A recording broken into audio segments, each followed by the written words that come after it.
Good morning.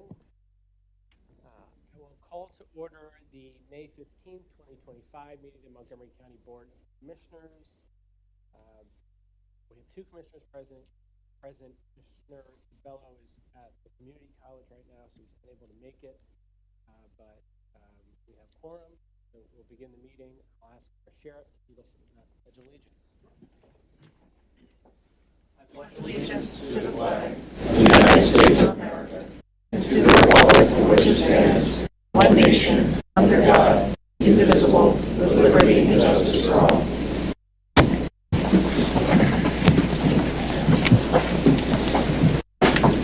So I'll begin just by wishing the graduates of our community college congratulations. Commissioner DeBello is there this morning. I'll be there in the afternoon, and Commissioner Winder will be there in the evening today.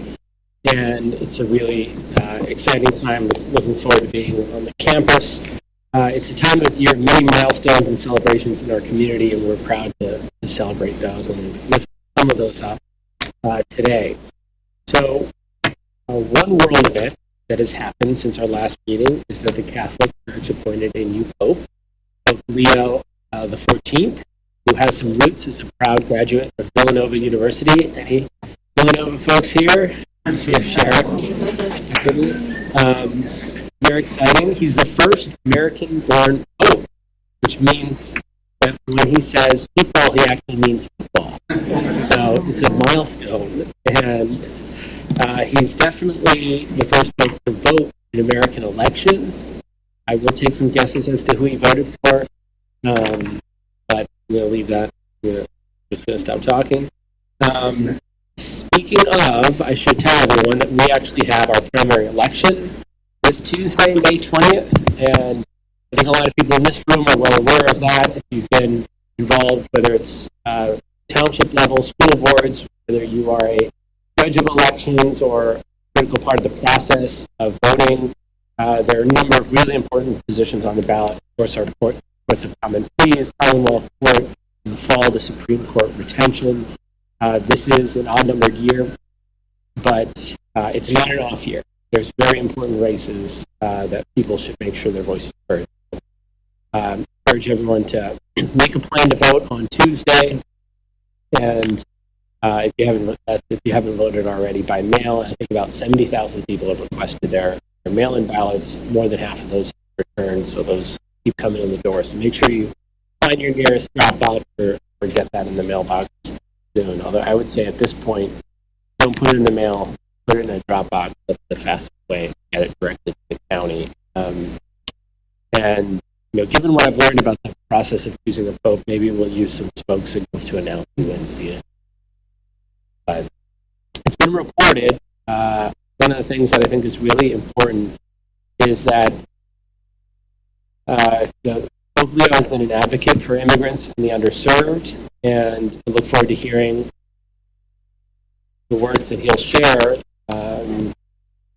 on those topics, especially at a moment where there's a tremendous amount of uncertainty and really a trend around the world of focusing inward.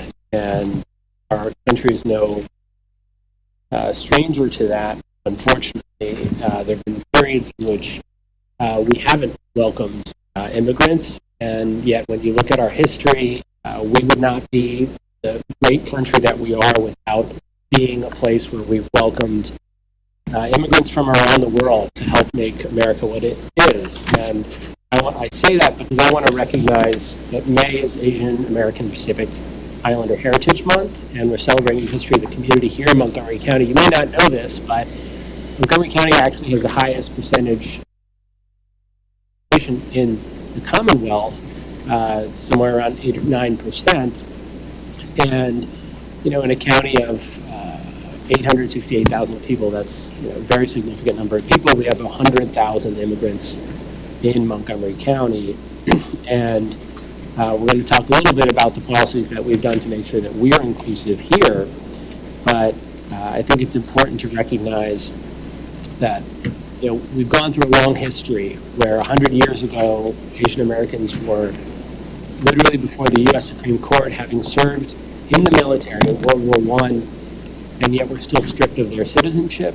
And it took tremendous activism after the 1920s into the 1960s to get to a place where they had the full rights of naturalization and were able to immigrate in the same way that people from Eastern Europe and other parts of the world have been able to. So to celebrate all of the contributions that we've had here in Montgomery County, we wanted to recognize a few entrepreneurs in the Asian American community in our county.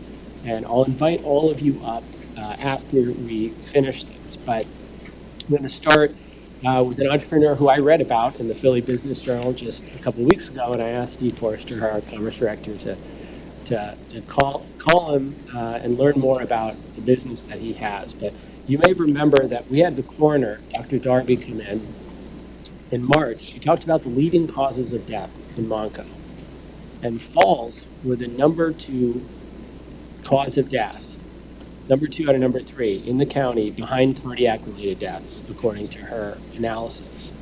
And according to the CDC, the number of unintentional falls is more than 44,000 people annually. Locally, we have an innovative business that is actually addressing this issue. So we have Ramesh Sagata here. Ramesh, you will raise your hand. So we were just speaking. He's the CEO of Active Protection Technologies out of Fort Washington and the founder of a device called the Tango Belt. The Tango Belt essentially is a wearable airbag. And I wanted to wear one here in the meeting, but I was not allowed to do that. But it's designed to protect older adults from hip fractures during falls. And you had this company that works for over a decade with 12 people, and recently, after a 3-year process, received FDA approval. So congratulations on your work and everything that you've done. And what's great for Montgomery County is that you're now going to be employing quadruple the number of people and are growing as a company. And we have a product that's an innovation that is going to save lives, literally, and is also creating jobs here in Monco, which we're really proud to celebrate, and proud to recognize you as part of AAPI Heritage Month and being the son of a first-generation immigrant. So thank you for everything you're doing. Second, we have Pearl Sambusong, and I had Paul written, but I think her mom is here too. Over here. Satita, who owned the beloved Blue Elephant restaurant in Pottstown. Has anyone been to Blue Elephant? Amazing place, and it's in an old bank, and Commissioner Winder and I went there early on when we were campaigning. It occupies a historic building built in 1770, and you work to preserve all of the original features while adding some modern and creative elements. And it's a unique combination of Italian, Thai, and Japanese cuisine, and a variety of sushi selections and creative cocktails, and a really great place to bring friends and family for dinner. So I thought it was a great example of how immigrant communities are revitalizing places that are in need of that. And we welcome your entrepreneurship, your energy to contribute to more places like that around the county, and in Pottstown it's especially welcome. So thank you for your leadership at Blue Elephant, and then finally one more to recognize. Moshmi Gandhi is here with us. Thank you. So she is right here in Norristown, is the owner of Mobility Plus on Main Street. And this store offers a comprehensive range of mobility products and services, including power scooters, wheelchairs, stair lifts, to make life more accessible for those who need it, and at home and elsewhere. And I think it's really important because when we hear about the needs through our work as a county in social services and human services, it's really important for senior citizens and others with access issues to have the technologies that would enable them to fully live their lives. So I want to thank you for bringing that to Norristown and launching. And I know I wasn't able to make the launch, but we got your proclamation. I'll be there soon. But just again, very thankful for your leadership and providing an important service to the community. So please, all of you, come on up and we'll take a photo. And if you have any comments.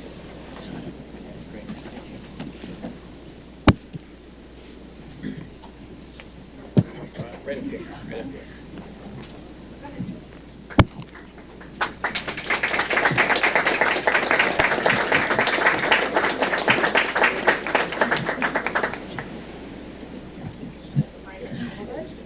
Slide down.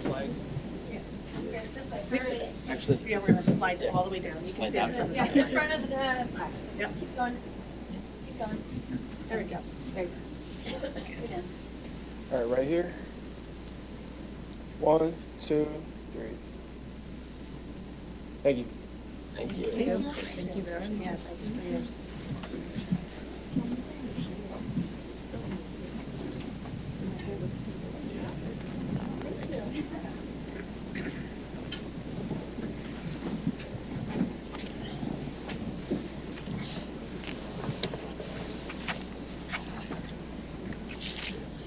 So, also just like to make some remarks on the topic of immigration, because there is a tremendous amount of uncertainty right now in terms of what is happening nationally and how local governments have a responsibility to respond and to represent all of our residents. So, we've seen instances around the country, including here in Pennsylvania, where I've gotten messages directly, students who were on visas, who were studying at Penn State, received notifications that they no longer had valid status and had to leave the country, and many did.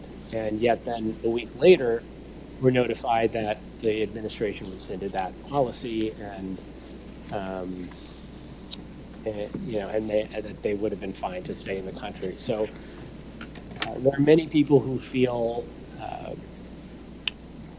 like the impact on their lives are not being considered in the policies that are being enacted. And there are many localities that are afraid to speak up. We saw a judge in Wisconsin who's now been charged with a crime for allegedly obstructing ICE, even though the judge was overseeing the proceeding in her own courtroom. There's a lot of questions over who has control over a space like that, and whether the federal government can come in and just interrupt the proceeding and make an arrest. And what we as officials have to do is provide some level of guidance and certainty where there is a lot of uncertainty, or at least what we will aspire to do is to provide guidance. So Commissioner Winder and I wrote an op-ed together about our view on what the local government responsibility is in these circumstances. And in short, there is a long recognized precedent in the U.S. Supreme Court that localities are not regional arms of the federal government, that we have a responsibility to represent our citizens and our residents as best as we can. And we have the option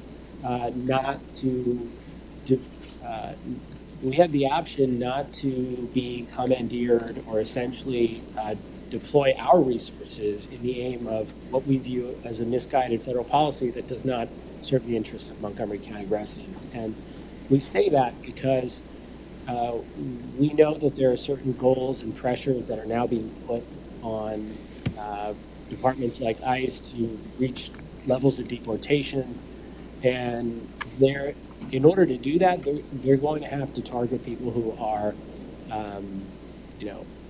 in families that are mixed status, people who have children that are citizens, people who've been here for decades without having committed a crime, without having done anything other than seek to support their families. And we simply think that our local resources should not be used towards that effort, and it would cost $1 trillion to engage in the kind of initiative that the administration is seeking to embark on. And for that same amount of money, we could fund universal pre-K, universal child care, we could put 5 mental health counselors in every school in the United States. And our inclination, our understanding of our communities is that we would much rather see those resources put towards serving families rather than breaking them up. So it's our interest to do what's best for Montgomery County, and the fear that people feel of what is happening in immigration, unfortunately, is not helping when it comes to public safety. We hear repeatedly about citizens who are afraid to call 911, who are afraid to be witnesses to crimes or report crimes to police because they don't know what the immigration consequences could be for anyone involved. And we've got to keep people safe. We've got to make people comfortable to be witnesses. We want to make people feel safe about seeking a protection from abuse order if that's something that they need. And so the county is going to be working on a number of policies. And there's not just going to be one, policy where we say suddenly we're welcoming now. That's not how this is going to work. It's going to take a lot of thought. It's going to take a lot of conversations with those who are in many different offices across the county, and a lot of legal guidance. That's going to take time to do it right. But it's our view that in Montgomery County, and we just show this, is that immigrants are essential to our community. Immigrants are part of the fabric of our community, and our county would simply not be where it is today without our valuing of immigrant communities. So that's something that we want to assert, and we will not be signing a 287G agreement as other counties or officials in counties have indicated they will. So it's important to put that out there. Finally, and on that note, well, there's one other thing I'll say after this, but I want to thank our sheriff for being a sheriff who is focused on representing our county authentically, who keeps us safe every day in this building and in the courthouse, and his team does a tremendous job on a number of things that you may not even hear about. They're always out in the field, whether it's issuing summons and subpoenas, which, every time you do that, it's a risk that you're taking. They exhibit professionalism, bravery, courage, and everything that they do. And I'm very proud to share that they have received for the 5th consecutive time through the Pennsylvania Law Enforcement Accreditation Commission their accreditation for the office. And it's a significant accomplishment that reflects years of commitment. So I'm honored to welcome Chief Lee Benson to honor, who will give Sean Kilkenny the award. Is that correct? Okay, got it. Thank you.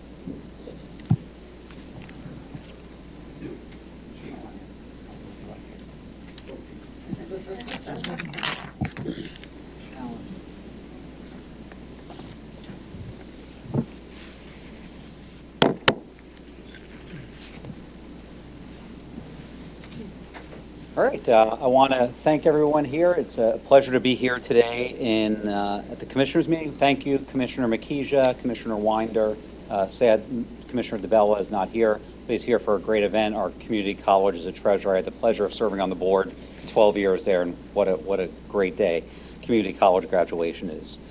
So I'm proud to stand before you to share that the Montgomery County's Sheriff's Association has received accreditation by the Pennsylvania Chiefs of Police for the 5th time. This goes back to, I believe, Sheriff Baer, who preceded me in 2010 and got the credit, or it might have been Sheriff Durante. The accomplishment represents more than a certificate on the wall. The Pennsylvania Law Enforcement Accreditation Program sets rigorous standards. Nearly every aspect of law enforcement: organization, management, use of force policies, fiscal practices, legal mandates, property, evidence, control, and more.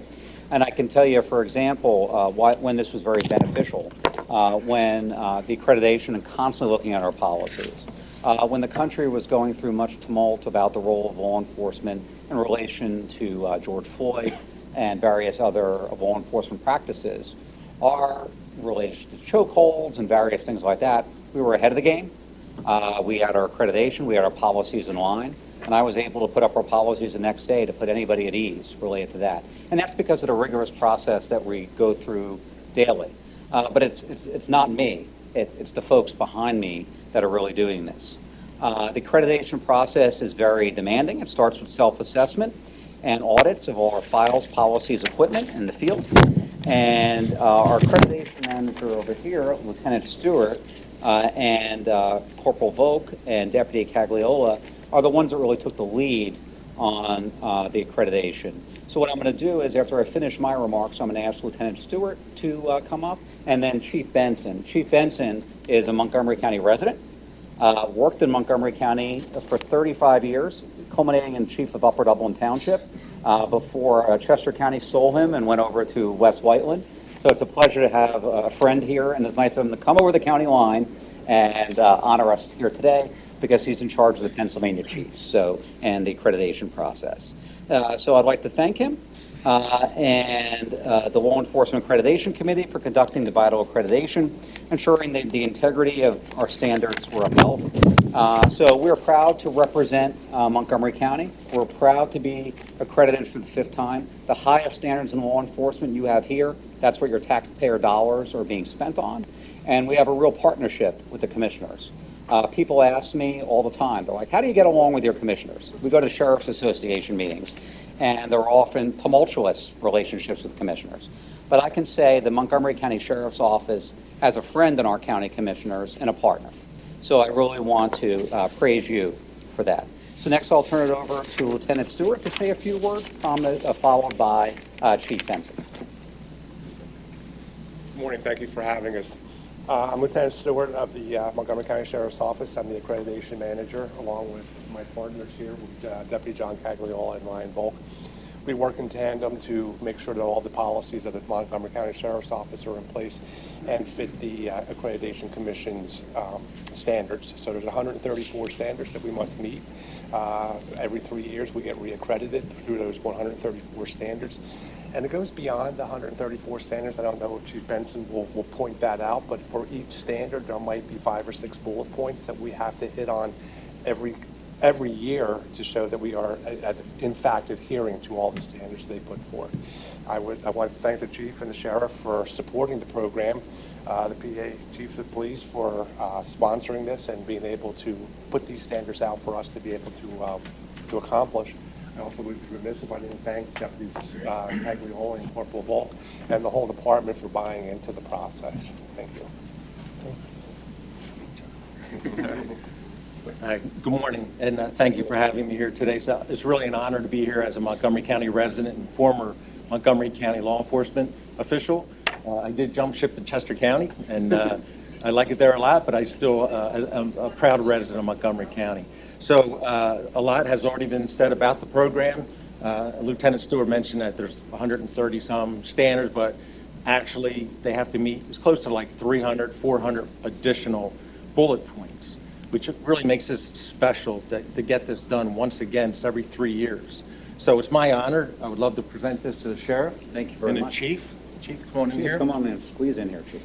This was voted on, unanimous vote at our last PLEA Act meeting, which was on April 24th, and we're happy to present this now to the Sheriff.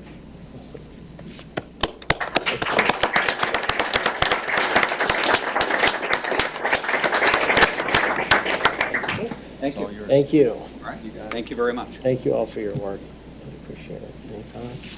Thank you, Sheriff. I certainly appreciate the partnership, and your team never ceases to amaze me in terms of the great work and standard of excellence that you set for your office. So thank you for your leadership, and congrats to the team. I know anything that's related to accreditation is complex and requires a lot of detail, so I'm glad that you got over the finish line there. Chair McKeeger, would it be too much to ask for a picture real quick? Oh, yeah, come on up. Yeah, please. Thanks. Yeah, I was going to say. Exactly. Oh, I'm sorry. Of course. Yeah, sure. Come on, we'll get everybody.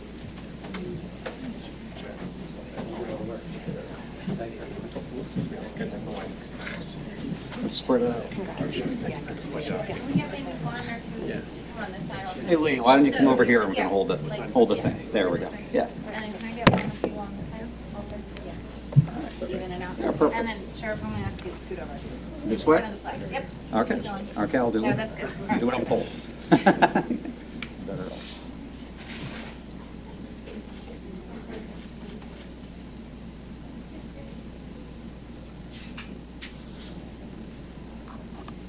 All right, thank you. Thank you so much. One more. One more. More? Okay, all right, sorry, more. We're back. All right. 1, 2, 3. Thank you. Thank you. Congrats. Good to see you. Thanks for being here. Yeah, good to see you. My pleasure. Yeah, good to see you. Thanks. Okay, and then final note, and you're going to hear more about this, Commissioner Winder, but I just want to say we had an amazing, very important development last night at 12:40 p.m. a.m. Sorry, 12:40 a.m.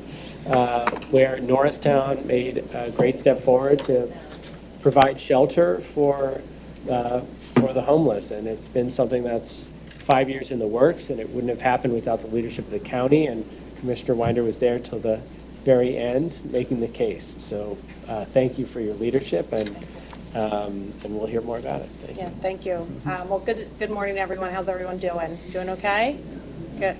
I don't like that energy. Are we doing okay? Good, okay, good. First, I want to thank Commissioner Makija for honoring these great business owners. Some of them have left, and just honoring the diversity that makes Montgomery County great. I know we talk a lot behind the scenes about living out our values, and despite what's happening at the federal level, keeping those values intact and having the courage to continue to lead and support everyone that calls Montgomery County home. Also want to thank you for partnering on, to step out and do that op-ed takes a lot of courage. And this is a moment when, we have elected officials that are being targeted, under attack, it's always risky to put ourselves out there. Thank you for your leadership and your ability to know the law, because you're a lawyer. I am not, but was happy to sign on to that op-ed with you, and we got a lot of traction. So thank you for the team who supported us. And thank you to the Philadelphia Inquirer editorial board for publishing it. It was really important. So yes, I was up very late last evening, well into the morning. I don't think I've been up till 12:30 a.m. since I was in college, and that was a long time ago. But it was for a good cause. And many of you know that the Norristown area has been home for me for more than 4 decades. I bought my first house in Norristown.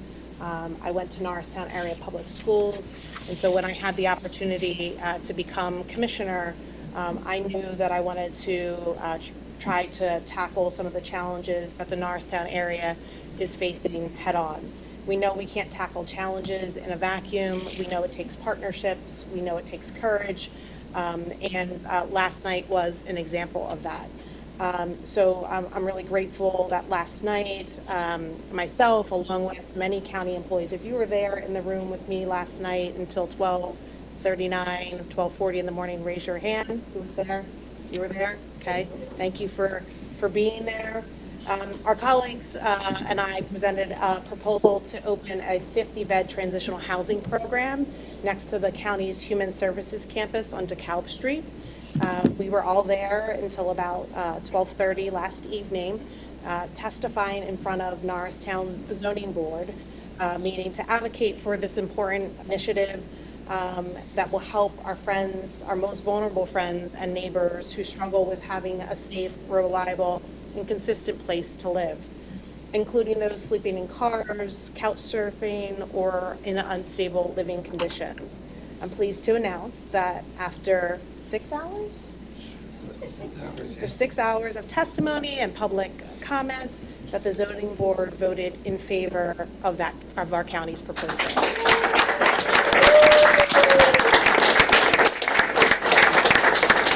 And, we recognize that the journey to get here has been quite challenging. We know that the CHOC closed in 2021, and there was no alternative to really support single adults facing homelessness.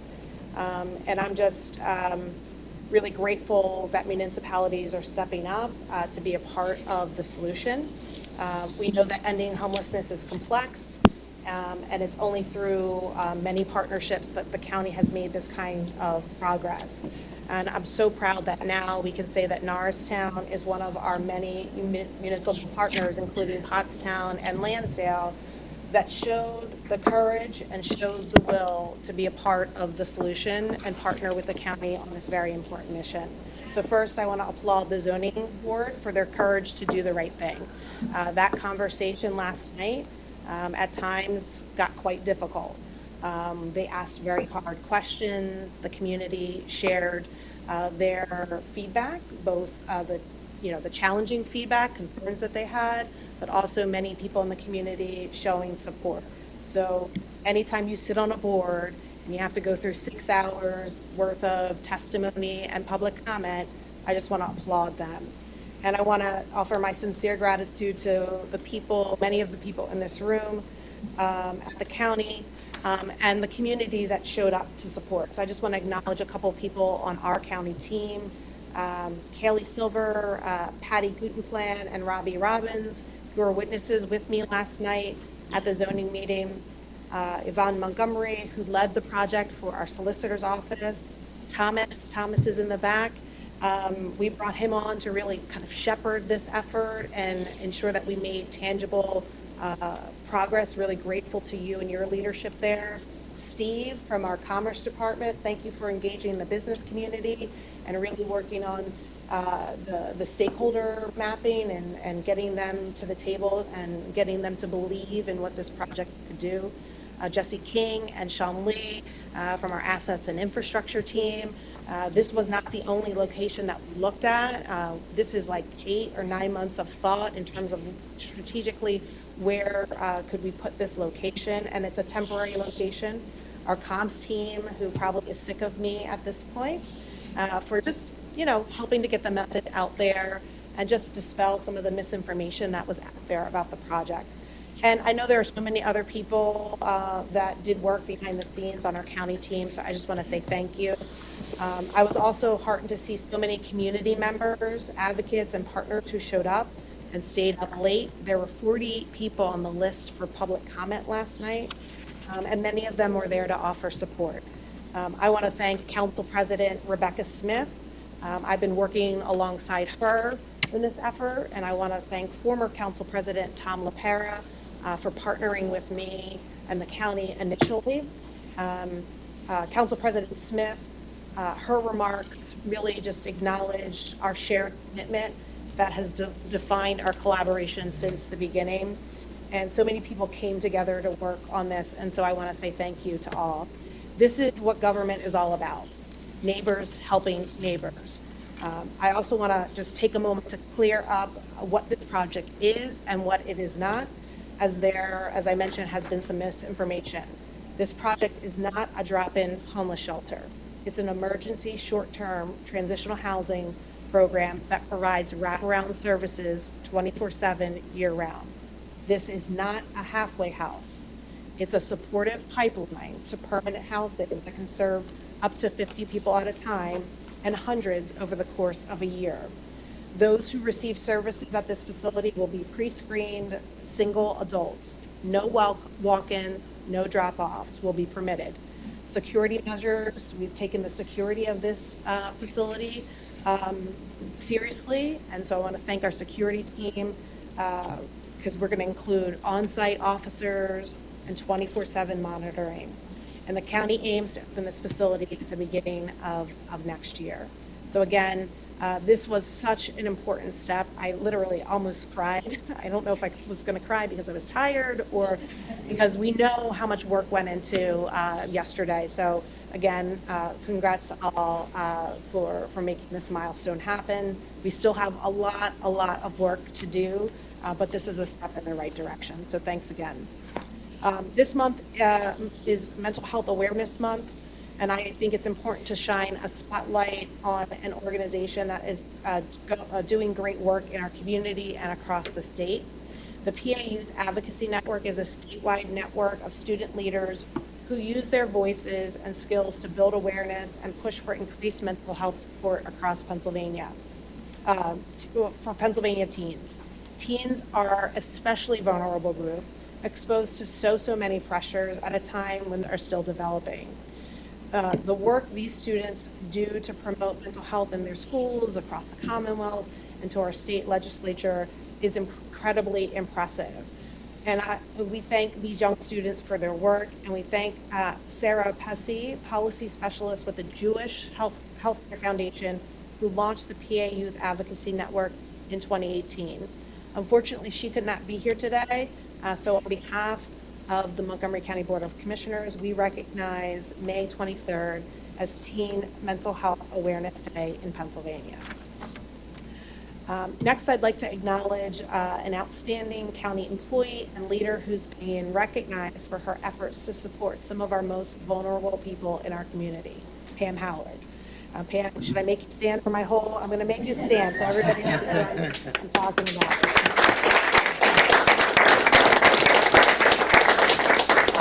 Pam works in our Department of Health and Human Services in the Office of Mental Health, Developmental Disabilities, and Early Intervention. And she is this year's recipient of the Righteous Person Award. This award is presented by TICFA, a grassroots nonprofit that works to improve the lives of people with mental illness. For decades, Pam has continued to be a tireless and passionate advocate for people with mental health and behavioral health issues. She was a pioneer for peer support, not just in Montgomery County, but throughout the Commonwealth. She has played a key role in working with our homeless community through Your Way Home. She has advocated for mental health for individuals involved in the justice system, and she has also worked to ensure that these programs we deliver at the county are trauma informed. Pam, we know you're an amazing leader.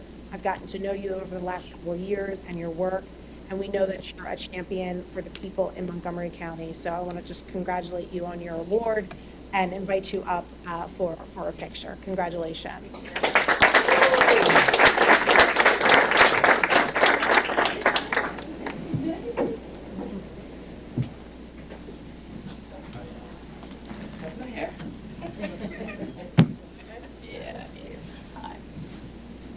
Okay, put this. There you go. 1, 2, 3. Thank you.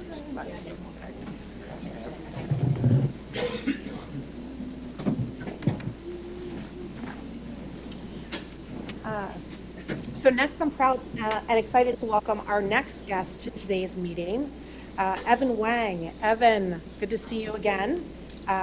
Evan is a young poet whose work has been featured all across the country, including in NPR, the Smithsonian Institute, Roosevelt Memorial House, the Miami Book Fair. I know the list is really long, and so many others.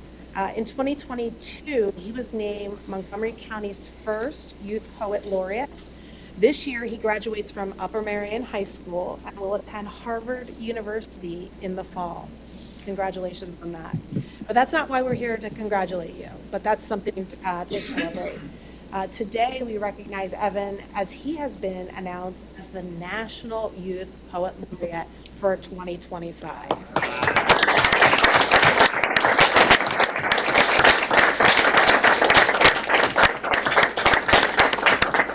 So I've gotten to know you over the last couple of years. I've seen your work, and this is just such a huge honor and a point of pride for Montgomery County. And so I want to just invite you up to say a few words, and then we'll take a picture up here. So can you go to the podium for me? Say or perform? Well, I don't, yeah, he's probably going to perform. Are you going to? Hi, good morning. It is so wonderful to be here again and to see you guys amazing. So thank you so much for having me. This is such an honor. I think a lot of people don't know what the role of a National Youth Poet Laureate is. So in this role, I basically champion the cause of poetry across the country, and I represent the youth poetry community. So throughout this next year, during my term, I'll be advocating for various causes that I'm passionate about, such as public health, racial understanding, and democracy, while also, of course, leading a bunch of youth poets to strive towards civic engagement and also literacy. So yes, I will read a quick poem as well. I prepared a short poem today, but then Commissioner Makija was talking about immigration earlier, and I thought maybe I should talk about that as well. So I changed my plans, and this is the poem I will be reading. The title is in Mandarin. Its title is 新传统, which means new tradition. New tradition. Let it be known, we circled, barefooted, the parking lot, searching for our car, last seen by villagers to be ferrying torsos across a river. No matter, the living do what they know best. From this foreign shore I now call street, I hand body parts to you for wear. A father's shoulder, a mother's back. At home, everyone is missing a chest, taken by a bullet, tracing itself through a new frontier, and I name it immigrant. There, you wear your country's skin well. When the sun gives, you could hang it alongside my wedding dress, but I am a boy, and you looked into my face, bruised with makeup to remind me, so you don't. Though I am your son, it's too easy to forget how I ran from love, how the Chinese night eats its simple men, how these streets swallow cars whole. One thing is easy to keep. Your old language I use for poems and pillow talk. Here's one. The jade talismans you brought over from the village have made like a wishbone and split itself home. Follow it, but you can't. Your tires are slashed, you run, but everywhere is made of streets and everything is slashed. Come back. We are in the parking lot again, holding your son, stroking his cheek, finding in his mouth the second half of everything you've ever wanted. Thank you.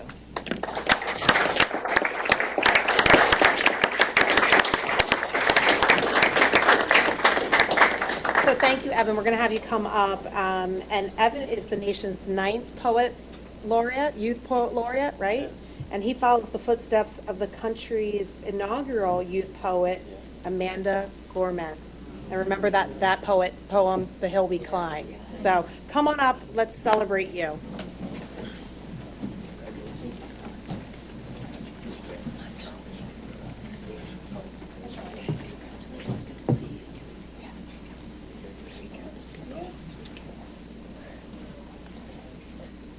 Right here.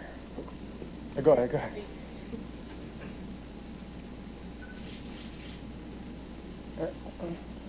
All right, 1, 2, 3. Thank you.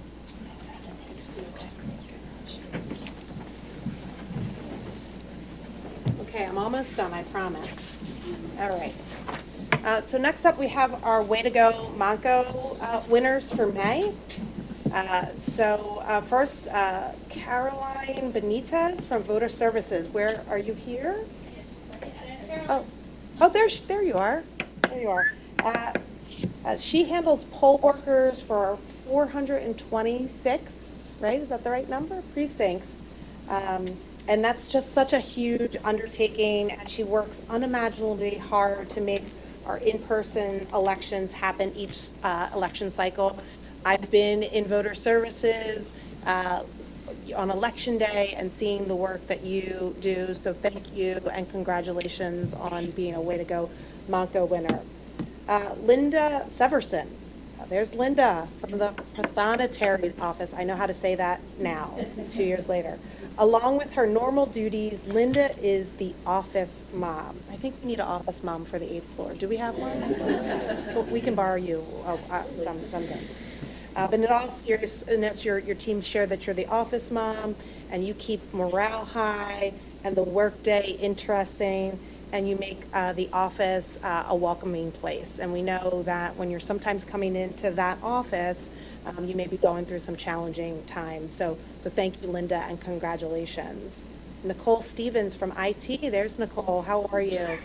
Nikki, right? Go by Nikki, is excellent at creative, economical solutions to enhance the efficiency and extract the most value from every single taxpayer dollar. Equally important, she's down to earth, compassionate, and brightens our days. So that was from your team. Congratulations, Nikki. Thanks for all that you do. Richard Falcone. Richard provides, he's not here, he's from our district court. Richard provides incredible service, and his strong leadership and organizational skills keeps us running. And James McAleer from Pretrial Services. Jim exhibits leadership qualities that every supervisor should have. Jim continues to show up every single day with a positive attitude, which motivates us to succeed. So congratulations to the Way to Go Monco winners. If you could come up for a picture, we want to congratulate you.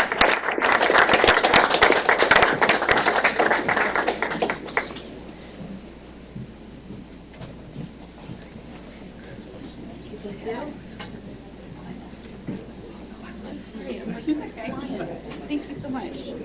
Congratulations. Thank you. Thanks for being here. Congratulations. Good to see you. Congratulations. Good to see you.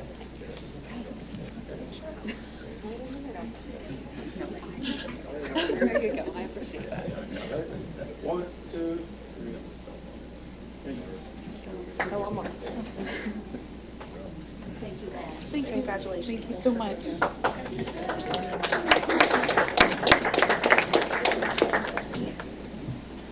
Okay. So Commissioner Makija already mentioned graduation at the Montgomery County Community College.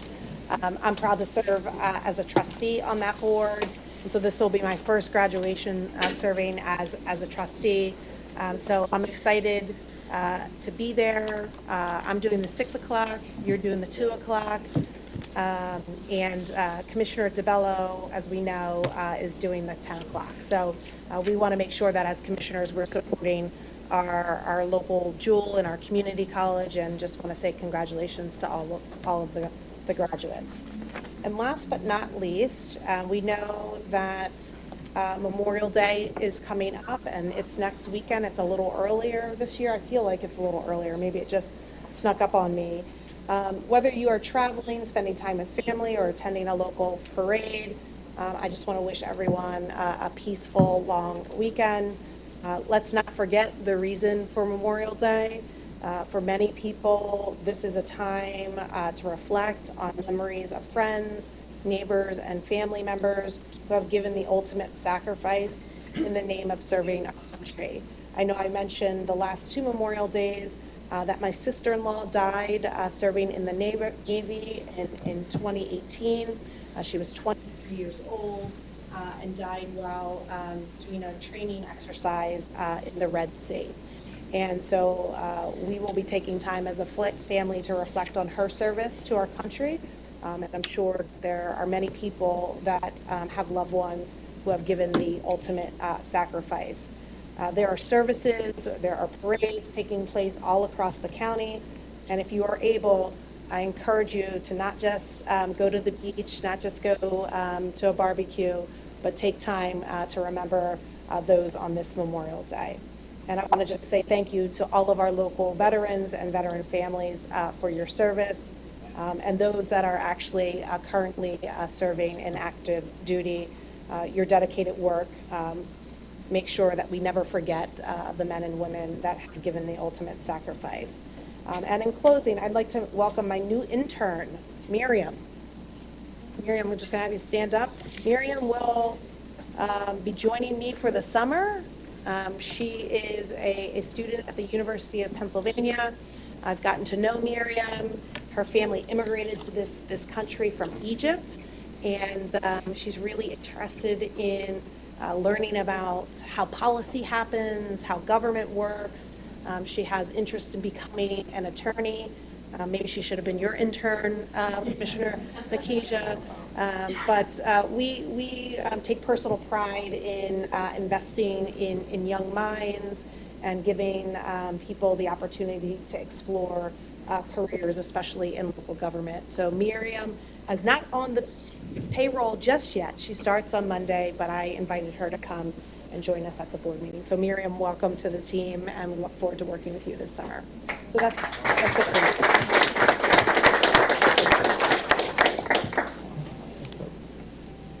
me. Okay. All right. With that, we will move on to the agenda.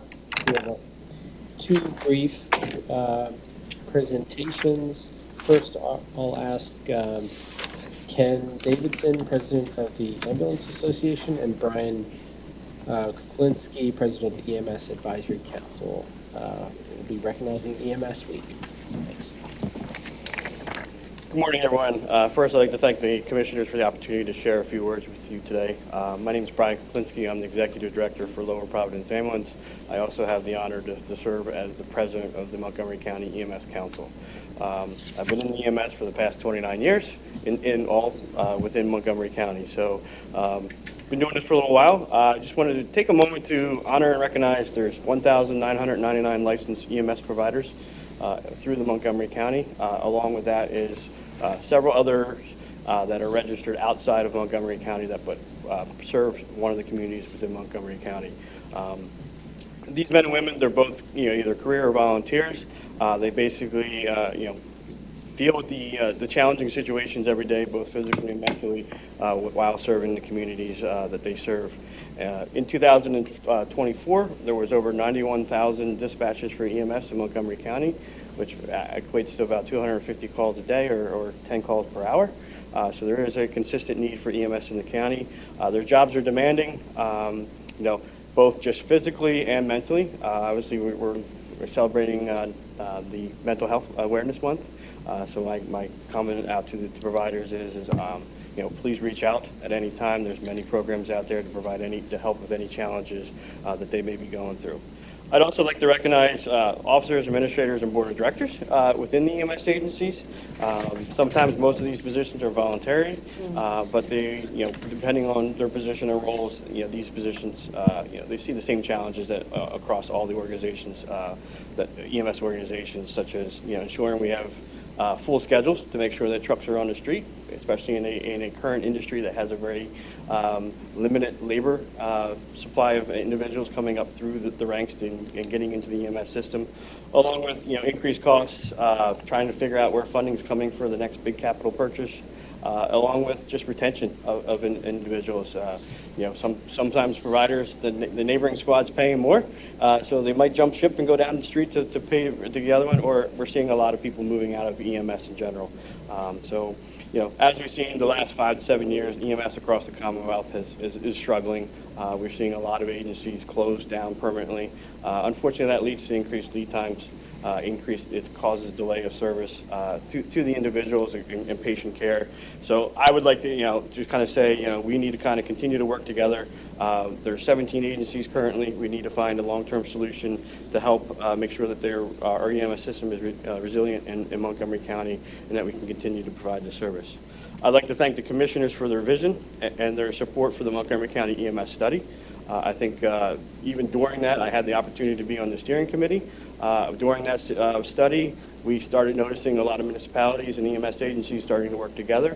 I know several municipalities have actually implemented or developed and implemented EMS funding streams.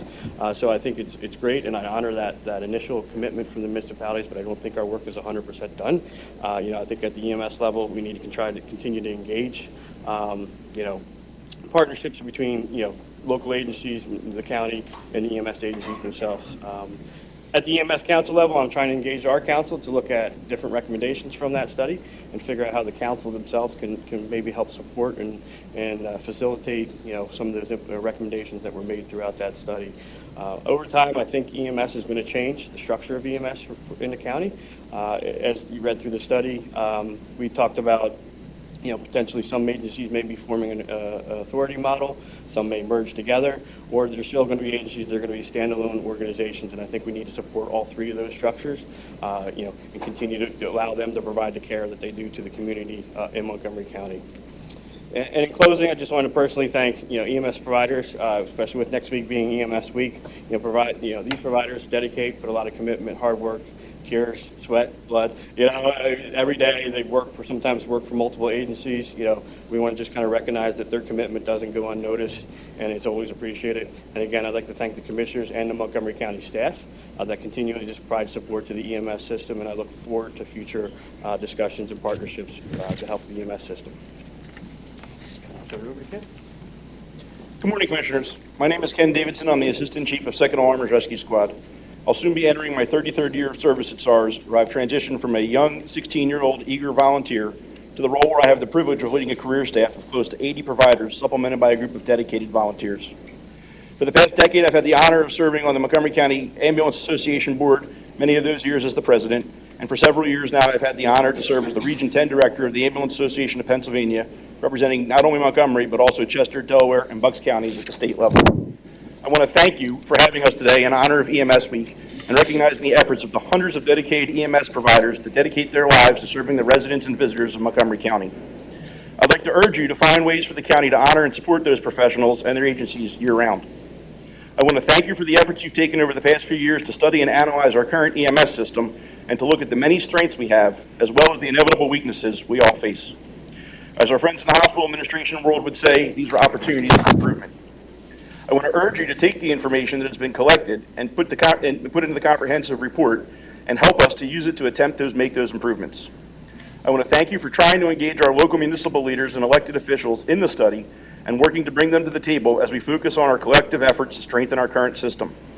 I want to urge you to work to find ways for the county government to partner with local municipal governments to help provide the support and oversight that will be needed if we're going to accomplish these goals.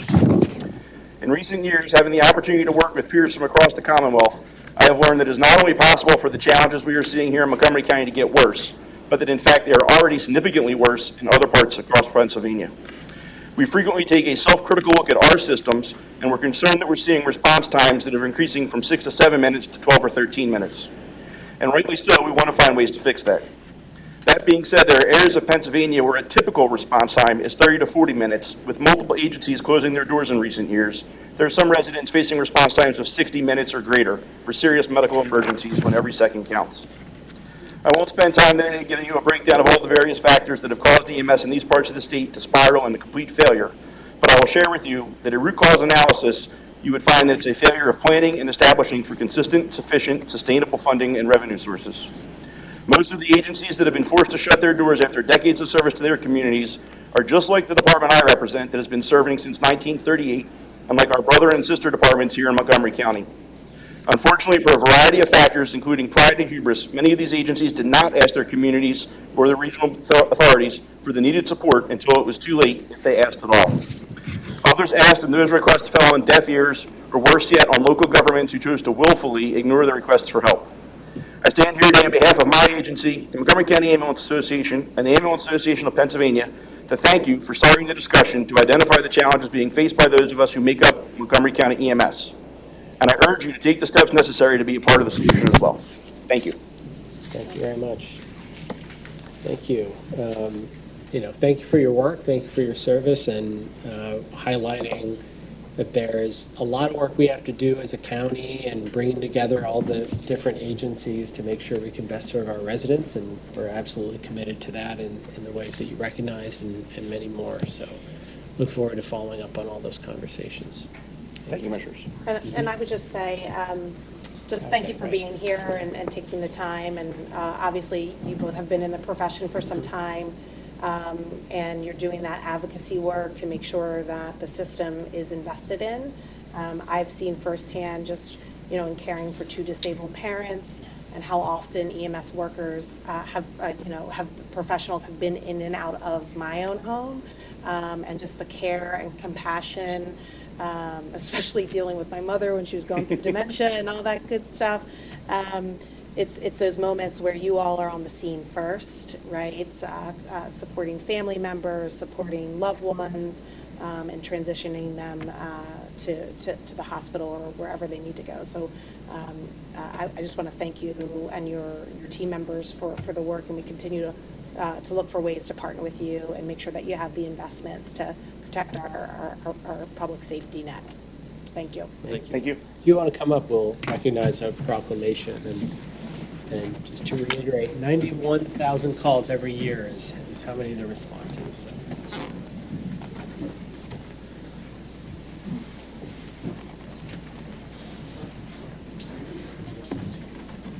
Thank you for being here. Okay, good to see you. Thank you for being here. Thanks for all that. How are you? Good to see you. You look better. I appreciate it. Thank you very much. Where am I standing? No, that's right. Come on over here. You hold. Good. Get this. There we go. Good. All right. 1, 2, 3. Thank you. Thank you. Thank you. Have a great day.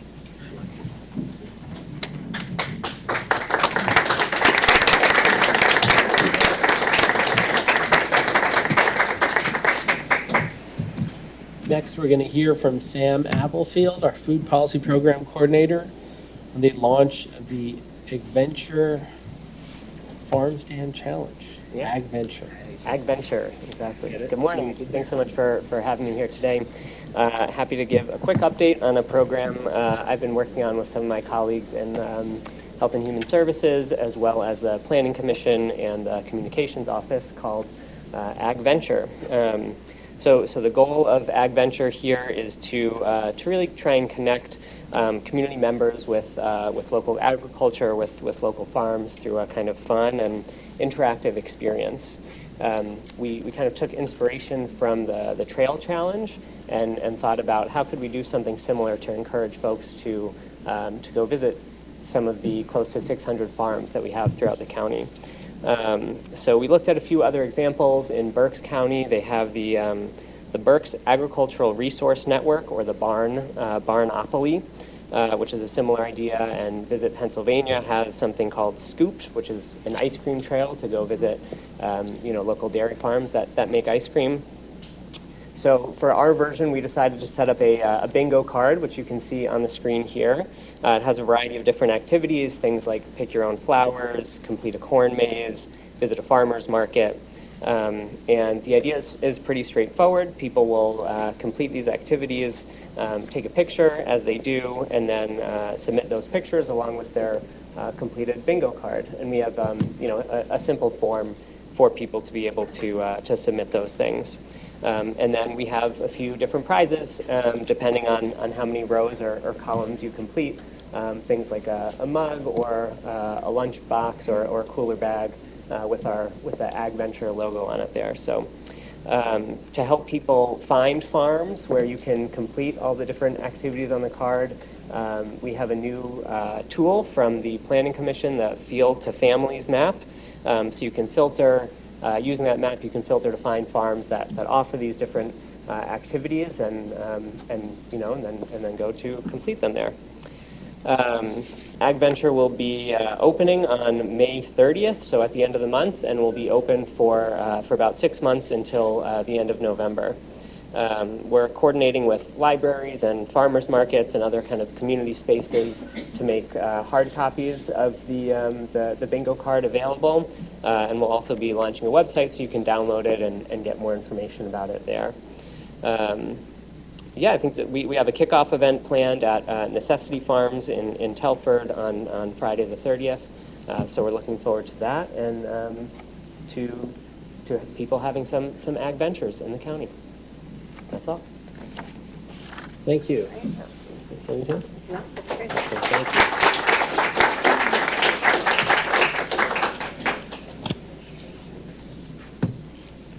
I want to see a version of those bingo boards where it's all ice cream related, and then I'm fully in. Okay, so we will move on to first public comment related to today's pending votes, resolutions, bids, RFPs, and contracts. Limited to 3 minutes. Do we have any public commenters on these topics? Karen D'Angelo. Go ahead. Good morning. I'm Karen D'Angelo, the Executive Director of the Montgomery County Norristown Public Library. and I am here to comment on Exhibit 13. I'd like to thank the Monco 2040 Committee for recommending and for you for considering the Red Hill Borough's request for Upper Perkiomen Valley Library improvements. The Upper Perkiomen Valley Library is one of our 4 branches, and they are asking for improvements that will help with safety and accessibility issues. So thank you very much for considering it. And as you know, public libraries are one of the places where people can come, no matter where they're from, what their housing situations are, completely for free to find services and information. Thanks. Thank you. David Morgan. Go ahead. See here. Thanks, Rita.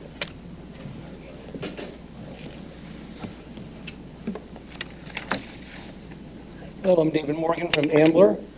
Related to the agenda with EMS, I just want to commend EMS personnel because my daughter's one of them. She saved someone's life who was having cardiac arrest and was honored at a meeting. And it doesn't take a lot of training. She went to the Monco 2-year program, and then she went to do an EMS program about half year related to a hospital. And then after serving, she became paramedic. So this was about another year. And so it's just, if you're a person who's ready and you're good at diagnosing, like our dog, something wrong with a dog, that's a great career for you to consider to help this gap. And now going on to the other item agendas, it mentions in Exhibit B, prevention for teens. We talked about teen mental health, and I commend those efforts. That's Exhibit B, talking about mental illnesses and things like that, with number 2. So that there's a whole area of things going on there. And one area I think with teens that I feel for is so much media time, so much on the phone time, that I feel that they're missing out on face-to-face and nature activities in life. So if that could be addressed too, it would be more constructive for their lives, and they meet more people and help out more people. And then going back to A, it talks about youth prevention, education for drugs. And part of a constellation of the problem with that is sometimes lack of pain or lack of love in life. And so also I commend any efforts to help with chastity. I mentioned that before. Chastity is a friendship-seeking outlook to eventually get married and to be lifelong committed to someone. And as the Bible, it says about a man will leave his mother and father and become married to his wife in the very beginning of the Bible in Genesis. So I think it's really important to emphasize the idea of getting the whole person not objectification, because we see that, as I mentioned, in the term human resources. That's used so much that people are not human resources. We want to call them that. So if you can have that as part of the components of youth prevention, because here's a hard thing to relate, is that if someone takes the pill and loses their child at home, the trauma of seeing that child almost moving sometimes. So that would really affect me if I was a person in that situation. I know I'm not a woman, but anyway, that's something to consider, is how to encourage chastity. It's a much healthier way to live. And I found it very rewarding. So then other particular things, if I can squeeze them in, I guess can't. The swing space seems really high with that page, about that, page 3, $1,165,000 for this building. So maybe it could be reduced. Thank you. Thank you. Any other comments for today's vote? Kate Firestone. Go ahead. Kate Firestone. Oh, I thought I was going to do general. Okay, that sounds good. No, general makes sense, unless it's on the vote. Okay. Emilio Botigo. It's also for General? General. Okay. It's not on one of the votes, right? That's for general. Okay, because we're not voting on anything right now. Okay. So we'll move on to Zoom. Randy Libros. I would just check the topic. And we'll get there pretty quickly.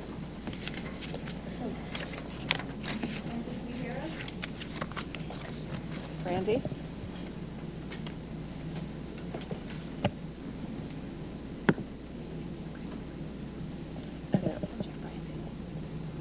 unmute them. We'll move on to Brian Daly.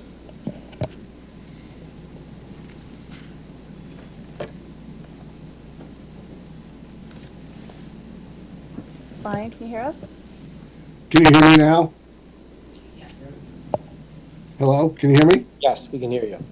Okay, thanks.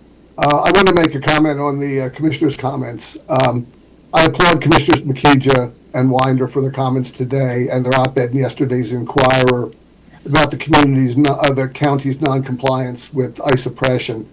Thanks for standing up for the residents of our county, especially the most vulnerable, and for the rule of law.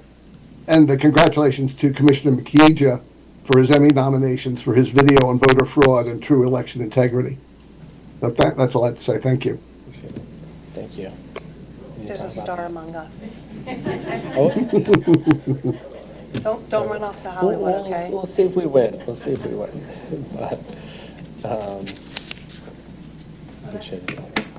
okay, all right, we'll have the rest on general. Thank you for your comment. Really appreciate that. Thank you. All right, so we're going to go through the agenda, and then we'll have another period in which people can provide comments and check my social. I'll share the video that he's talking about. So we're going to move on to approval of minutes. I'll make a motion to approve the May 1st, 2025 minutes of the Montgomery County Board of Commissioners meeting. Is there a second? I'll second that. Any board comment? All in favor? Aye. Aye. Minutes are approved. Moving on to a resolution for the applications of funding for the Monco 2040 grant program with Scott France. Yes. Good morning, Commissioners, and you're actually going to hear more from my colleagues, Ann Levitt-Gruberger, with the County Planning Commission. But I just want to give a quick introduction. This is the 10th year of the Monco 2040 implementation grant program, so we're super excited. The most grant money in that period given in 1 year, $3 million. And Ann's going to tell us all about the wonderful projects that are in this year's batch. But I just wanted to point out how valuable this program is and how much we support the Commissioners' support of the program.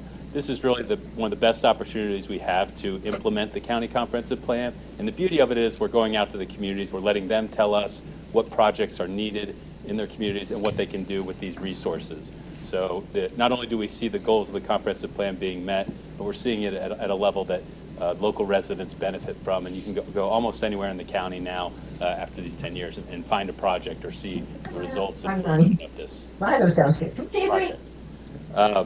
And I also want to take just one moment to acknowledge with us today is Dulcie Flaherty. She chaired the review committee this year, and they had the biggest task ever with 31 applications. Really, we had to go 2 3-hour marathon sessions, as well as a lot of time spent outside those to review the applications. She's also our vice chair of our Planning Commission board, and just want to thank her for coming out and supporting the program with us today.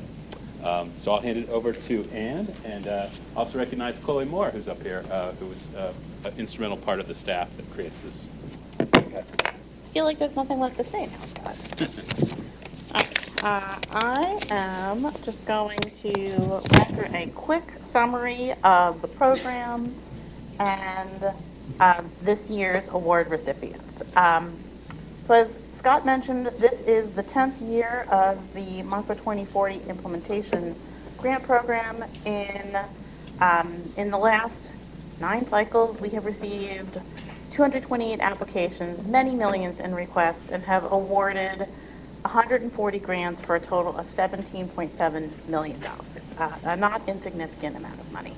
At this point, 53 of our municipalities have received funding for projects, and in this year, 2025, like Scott said, we received 31 applications, the highest number we've had in quite some time, and from 27 municipalities, and a total of about $6 million requested for projects. Our focus categories have been pretty similar over the last several years. We get a lot of requests and make a lot of grant awards for projects that fall under our walk and bike Monco category, which not surprisingly promotes walkability and bikeability. So people want to install sidewalks, trails, bike amenities, things of that nature. That's been an important part of this program. We've also got focus categories that look at adaptation and resiliency, as well as supporting downtowns and other improvements. The grant committee looks at a lot of different criteria as they make their decisions. The committee itself is made up of staff from both the Office of Housing and Community Development and our Commerce Department, as well as Planning Commission staff. We also have a handful of MCPC board members who joined Dulce in the staff. And we look at a lot of different things. We look at how the project connects into local and county plans and other local policies. We look at connections to county assets. Does this enhance connectivity to a county park, for example? And we look at the impact of the project. How many people do we think it will reach? What's the longevity of the improvements that we are helping to fund? How impactful it might be overall? As well as local funding and other grants that might be leveraged. We look at diversity, equity, and inclusion and how that might have played into the local decision-making process, and also how ready the project is. Some of these projects are quite big and take a long time to come to fruition. We want to make sure that these projects are at least close to being ready to go. So in this year, 2025, we have awards starting with East Greenville Borough, which is making improvements to Action Park. They'll be adding a loop trail through the park and connecting to ADA compliant facilities. They'll be installing updated park furniture like benches and tables, as well as educational signage. Next up, a joint application from Hatfield Township Borough. They are going to be installing bike racks and fixing stations on municipally owned property, installing wayfinding signage, and directing people to priority bike routes that are away from congested roads to keep people safe. Next slide. Jenkintown Borough has received funds from us previously for other pedestrian-related improvements and are continuing on that trend with 5 separate mini projects that are wrapped into this one proposal to install across the borough some raised crosswalks, pedestrian signage, curb bump outs, as well as some ADA compliant push buttons at crossings. Next, in Lansdale, the borough is applying for park and trail improvements through 3 different parks in the borough: Memorial Park, Wissahickon Park, and York and Susquehanna Park. They'll be upgrading and repaving several trails and eliminating some ADA barriers such as steps and planting trees to provide shade throughout these properties. Next up in Lower Gwynedd is the Marion Avenue culvert replacement. This is the replacement of a driveway bridge with a box culvert. The existing opening doesn't really convey runoff properly, and it causes local flooding issues, so the township is interested in fixing the situation and making rainy weeks like this one a little bit easier for the neighborhood to handle. Next up, Lower Providence Township is receiving funds to install a sidewalk on Lantern Lane to the Audubon Loop Trail. Actually, the sidewalk's on the east side of Paulings Road, between Lantern Lane and Audubon. And it's across, like I was talking about, making connections to county properties. It's across the way from Mill Grove, and this will allow nearby residents to connect to the Audubon Loop Trail and the Greater Circuit Trail system.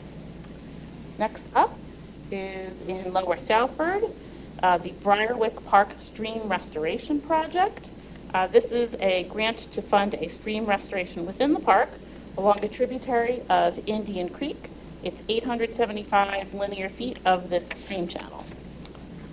Next up in New Hanover Township, they have applied for and will be receiving funds for the Wasmer Tract Park Phase 1. This is a new park for the township, and they are going to be installing 2 miles of trails, supporting infrastructure to this new property, and also includes parking areas, benches, directional signage, and ADA access upgrades. Norristown will be receiving $100,000 toward a multi-phase project along Arch Street. This will include install streetscape improvements along a significant portion of the road and connect residents into the Schuylkill River Trail. North Wales Borough is receiving funds for the Arts and Cultural Center building for a security upgrade project. This is an institutional reuse of the St. Luke's Church, which closed to worshipers in 2022, but the borough has taken it on as a new community center. But this is more of a high-tech grant to them to allow for wireless entry and broadband infrastructure. In Perkiomen Township, there is a project underway to create the Highland Huber Park. These funds will go toward Phase 1 improvements, which includes ADA access trails, a dog park, a community garden, a nature-based playground, among other amenities.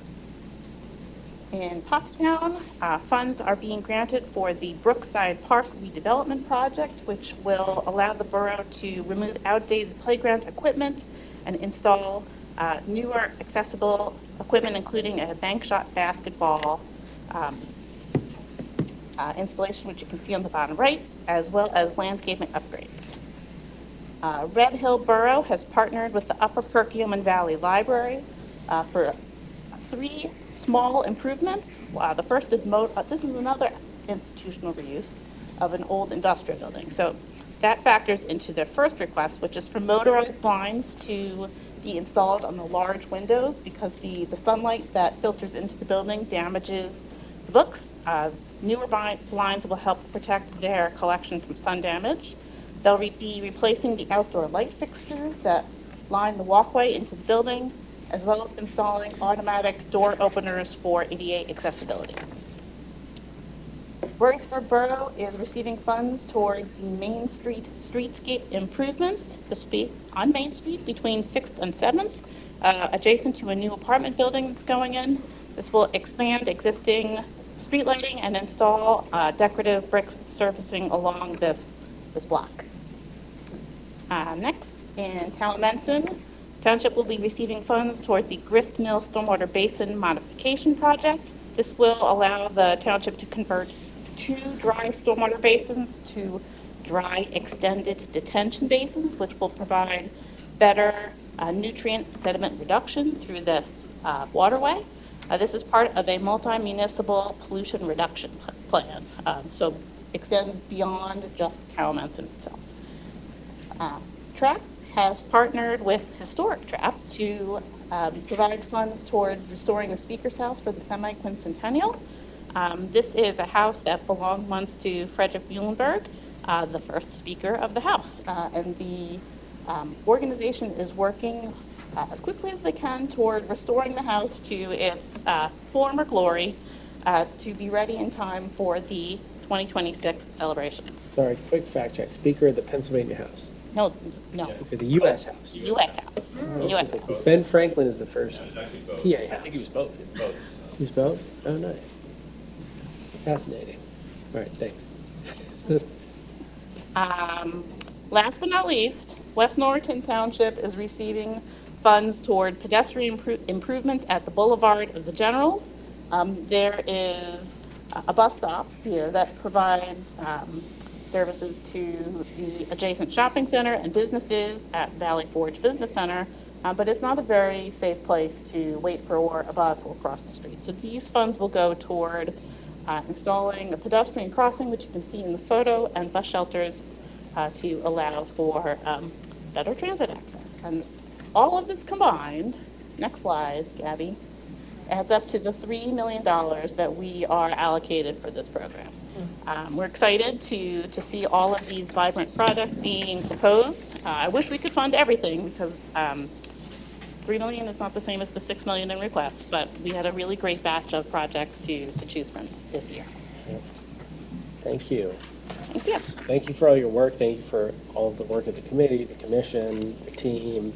I am a huge fan of this program, as I've mentioned in different capacities. I don't want to get in trouble for saying this, but I would love to have budget conversations about how we can expand this program. It is capital dollars, correct? It is capital dollars. Which is always just, more preferable. Dean's over here, by the way. But, no, it's great to be able to serve our municipalities and communities in a visible way where they can really see the impact of what what we're supporting. And the criteria that you also share is very thoughtful and comprehensive. So, we've landed on some really great projects that I know they're all going to appreciate the funding for. Yeah, and I would just say, I know how labor intensive it is to go through the many applicants, and we wish we could, help every applicant. So just really appreciate the thoughtfulness in terms of picking, diversity of things to invest in, and also then just showing the diversity of the municipalities that we're supporting. So this is what, partnership looks like, and investment into our local community. So thank you for your work on this. Thank you. Thank you. Yeah, look forward to getting around the county and seeing some of these. Sounds like a visit to Trapp is in order, Mhm. right? Absolutely. Great. All right, so I will motion to approve resolution number 1 as described by Ann Levitt Gruberger. Is there a second? I'll second that. Seconded by Commissioner Winder. All in favor? Aye. Aye, sorry. Okay. The applications are approved. Awesome. So moving on to the personnel list, I'll ask Tony Brew, our Chief Human Resources Officer, to present the personnel list. Good morning, Commissioners. You should have in front of you the final copy of the Commissioner Department's personnel list. It is a 3-page document dated May 15, 2025, with a timestamp of 6:50 a.m. All positions have been reviewed and accounted for and are presented for your consideration. Okay. Any questions? No. I'll make a motion to approve the May 15th, 2025 personnel presentation as given by Mr. Tony Brew. Is there a second? I'll second that. Seconded by Commissioner Winder. Any board comment? All in favor? Aye. Aye. Motion passes. Thank you. Can't do all three at once, can I? Can I do that?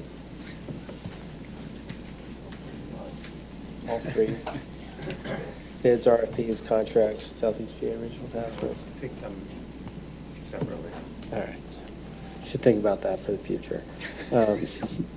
Just ask me next time. Moving on to the topic of advertisement of bids and RFPs, Exhibit A.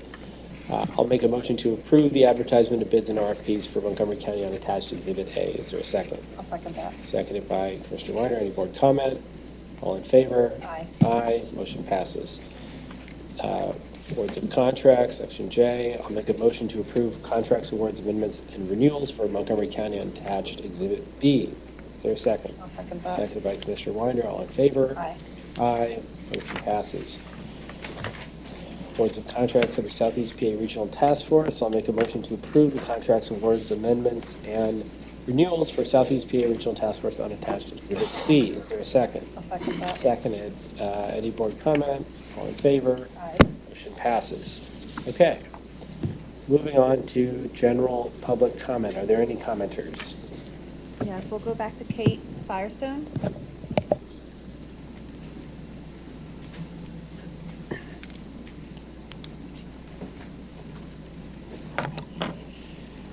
All right. Good morning, Good morning. everyone. My name is Kate Firestone. My pronouns are she, her. And I'm here as a resident of Montgomery County, as well as the membership director for the Pennsylvania Immigration Coalition. And in support of our Montco members, some of whom are in the room right now and that you will hear from, and who work with the immigrant community every day here, I want to say that I stand with them in affirming the necessity of adopting a welcoming county policy ordinance for Montgomery County. I understand at the beginning of this session, you mentioned that there will be policies that are going to happen. But I still want to read this so the sentiment is understood. So I first want to recognize our commissioners for taking a principled stand against 287G and refusing to deputize local law enforcement as immigration agents. That is great. The recent op-ed demonstrates a clear understanding of the many risks in compromising local resources for federal immigration enforcement. But the arrest of Judge Hannah Dugan and the ongoing efforts to terrorize immigrant communities, if it shows us anything, it's that statements and promises are no longer enough. Montgomery County needs a binding ordinance, not just an op-ed. A policy memo or public statement can be reversed with a change in leadership. An ordinance, on the other hand, has the force of law and has democratic legitimacy and accountability behind it. The county's current stance to reject ICE collaboration unless there's a judicial warrant is commendable. But without an ordinance or policies, it's a voluntary position, not a legal obligation. And as we've already seen this year, the county has transferred people to ICE custody, and internal communications confirm ongoing coordination. These practices, even when infrequent, contradict the spirit of the values that were expressed in the op-ed and show why clear legal boundaries are urgently needed. An ordinance would make these boundaries explicit, prohibiting ICE holds without a judicial warrant, banning county contracts with immigration agencies, and restricting data sharing unless legally required. This isn't defiance, it's sound governance, grounded in constitutional law and best practices from counties across the country. Philadelphia and Lehigh have already passed similar ordinances, and Montgomery, I believe, has the same authority and even now more reason to act. Because of the federal government's overreach evident in efforts to criminalize local resistance and intimidate officials like Judge Dugan, demands not just rhetorical opposition, but legislative courage. Codifying a welcoming county policy or policies ensures protections for the long term no matter which administration is in power or who holds office. Montgomery County has rightly and commendably invested in immigrant communities and improved access to services. And these efforts are only truly safe when backed by enforceable protections. Otherwise, the very residents we say we welcome will continue to live under threat of detention and deportation due to the current gap between principle and policy. So if we're serious about protecting our immigrant neighbors, building trust in law enforcement, and resisting federal overreach, the next step is clear. Pass the ordinance. Words matter and policy protects. Thank you. Thanks. You want me to say? What? Yeah, I'll just say one thing, which is that we've had a tremendous commitment to supporting immigrant communities in Montgomery County. I think a lot of people recognize that it's not just words. I think the fact that we brought on Nellie Jimenez Arevalo just a month and a half ago speaks volumes, especially when you look at across the Commonwealth. I don't know how you can tell me how many counties have an Office of Immigrant Affairs that is systematically tasked with coming up with not a single policy, which is sort of a one-off request, but instead a commitment over the long term to consistently think about everything we do and how it impacts immigrant communities. So that's certainly much more than words. And we are committed continually to that project. And there are going to be many things that we do. Some of them require votes, some of them don't require votes. Hires require votes, so we had to vote on that. But there's much more to come, and that's our commitment. So I'm going to take it a little bit further. So I just appreciate you continuing to come to advocate for a welcoming policy. And you mentioned certain counties that have passed an ordinance. Are we legally able to pass an ordinance? The answer always. I mean, like, so, let's just, because I'm just going to maybe have this conversation publicly, because I think it's important for the community that keeps coming to these meetings to understand what we can and cannot do as the class of county we are. Right. So ordinances, I understand it largely to be used in the context of a welcoming policy, and the two jurisdictions referenced have home rule. So they have legislative authority within their jurisdictions that is greater than counties in a county such as we are, that does not have home rule and cannot make rules for all the municipalities within our county. That doesn't mean that we can't look at and pass policies in the forms of resolutions for the county, but it means we can't pass an ordinance that binds subdivisions within our county in the manner that a county with home rule can. So that's a very clear distinction, right, in terms of like what we can do in terms of an enforceable ordinance that could have penalties, correct? And I'm not the lawyer, I'm on, right? But we're talking about establishing policies, right? We have control to do that, that work to kind of demonstrate our values and our commitments, and we're still working through that. Nellie started 45 days ago. So we're trying to accelerate this work. You all, I'm sure, appreciate that it is a dance and it is a balance because, and the opt-ed was a brave, bold step for us to clearly state our commitment as a county. So thank you for acknowledging that and recognizing it. But I just think it's important, and we're going to get out in front and help inform communities as to like what we can and cannot do. But that ordinance, because we've been asked to do other ordinances in my time here, and the path to get there, because of the type of county we are, it's not the ordinance that you all are necessarily asking for. So what Neil's looking at me like you're taking it, it's like we keep talking about this, and I don't want people to feel like there's there's inaction. Well, there's certainly not. Yeah, there's a lot of action. I think part of what was important about speaking out, and I think you do value that, I think people should value that, because a lot of people are afraid to talk about the topic completely at all, right? And you can tell me if there's any other folks in the region that have enunciated a stand other than the sheriff of Bucks County, right? But I think it is important to recognize that we have the local authority not to use our resources to, as I said, enact a misguided federal policy that doesn't serve our communities. So that is clear, and it's important for us to put that out there. But we're also going to be very thoughtful across the board, across all the agencies, when we make decisions. And we want policy that is helpful, that best services our community, that serves our immigrant communities, and isn't just a feel-good thing, right? We actually want policy that's going to serve people, and it would be very easy to pass an ordinance or a resolution, so to speak, that just says we're welcoming, but we also don't want people to be under the false impression that everything's okay and that our communities are safe at a time in which we don't know what the federal government is doing or planning to do, and how they will interpret and enforce the law in ways that has never happened before. I mean, they're invoking laws from the 17 is the enforcement mechanisms that they're now claiming, and those are being challenged in court.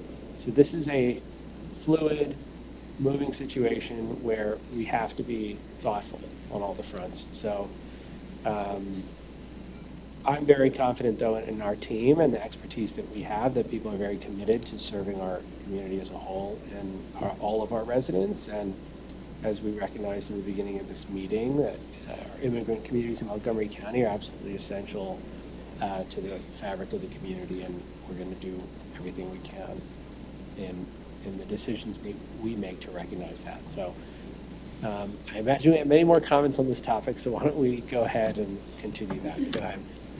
Emilia Tito.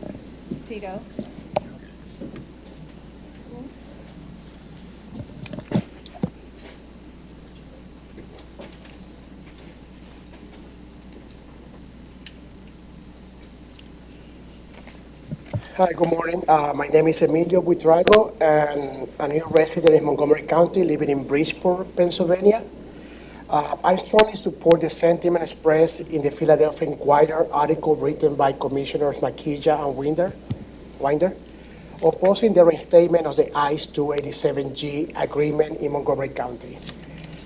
This policy undermines trust between immigrant communities and local law enforcement, perpetuate harmful myths about immigrants that are not grounded in facts. Immigrants are vital to the economic and social fabric of our country. They contribute billions, that's with a B, in federal taxes and local taxes. They are essential in industries such as healthcare, construction, technology, and education. In 2023 alone, undocumented immigrants pay $89.8 billion in total taxes. That is 55.8 billion in federal taxes and 33.9 billion in state and local taxes. Much of this was paid through using individual taxpayer identification numbers, also known as ID numbers. Ironically, after years claiming that undocumented immigrants do not pay taxes, the Department of Homeland Security is now reportedly seeking access to IRS data for 19 filers, highlighting just how significant these economic contributions they have. Regarding public safety, studies consistently shows that immigrants commit crimes at lower rate than native-born citizens. Communities with higher immigrant populations often experience lower crime rates in overall. The narrative of linking immigrants with the fentanyl crisis is both inaccurate and dangerous. According to the U.S. Customs and Border Protection and multiple independent reports, fentanyl is overwhelmingly smuggled to the U.S. by U.S. citizens, not by immigrants seeking asylum and better life. Policy like 289G, sow fear and division, put hardworking families at risk, and distract from public safety priorities. I urge Montgomery County leaders to reject this harmful approach and instead invest in inclusive, evidence-based policies that strengthen community trust and celebrate the contribution of all residents, regardless of the immigration status. Thank you. Thank you. Jacob McCray.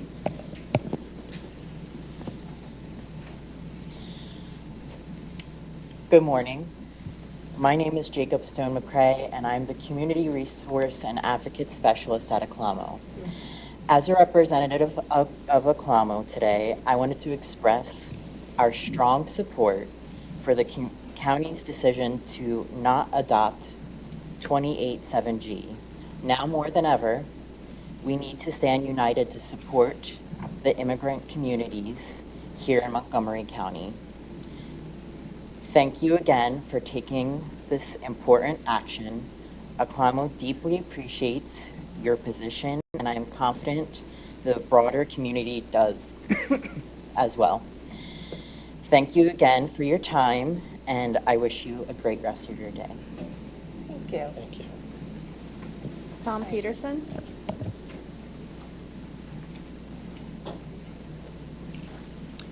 Good morning. I'm Tom Peterson. I'm a 32-year resident of Montgomery County. I live in Cheltenham Township, and my father was an immigrant. I'm here to thank you for the op-ed that you guys wrote and got published yesterday. That was a brave thing to do. I'm also here to thank you for continuing to work with the community and to move us towards better policies for the immigrants in this community. I'm advocating for a welcoming county ordinance. I would like to read. There are just 6 items that we would be asking for in the ordinance, and I just want to read those so that you're aware of them. Ensure no county employee, including law enforcement, collects or shares immigration status information. Prevent the sharing of personal data with immigration agencies without a judicial warrant.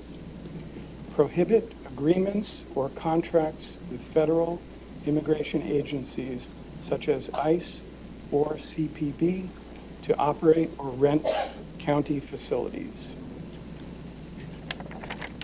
The 4th one is to ban the detention of individuals by county authorities solely for immigration purposes. Forbid county officials, employees, or agencies from assisting federal immigration enforcement without a warrant signed by a federal judge. And lastly, prevent officials at Montgomery County Correctional Facility from holding people on ICE detainers or notifying ICE when they are released without a signed judicial warrant. So those are the 6 items that we're asking for. As far as the detention facility, my understanding is that they are holding people for up to 4 hours after they've achieved bail in order for ICE to come and pick them up. They are notifying ICE if there is somebody that's leaving the jail. They're giving ICE a good bit of notice to come and pick that individual up. And that's a detention facility in our own county, and we should not be doing that. And that's in writing, in policies. There was a Freedom of Information Act that resulted in us seeing that there is in writing these types of policies from the correctional facility. Just quickly, no, my time is up, so I was going to cover another topic, but I will stop. Thank you very much. Thank you. Go ahead. Can I ask a quick question? Have you all worked on model ordinance language? So we've heard a couple of suggestions in terms of what an ordinance could look like. Because one of the things that I just, and we can continue to have this conversation here in Montgomery County. I think that's important. But the model ordinance language you should be also going to our municipalities, right? Have you gone to the council meeting in Norristown? Because our 62 municipalities can write ordinances. And I'm just curious because a model ordinance, right, that then could be, I'm going to just use an example. In Whippane Township, they did a reproductive health ordinance, right? And now that's a model for the rest of Montgomery County. I don't know how many other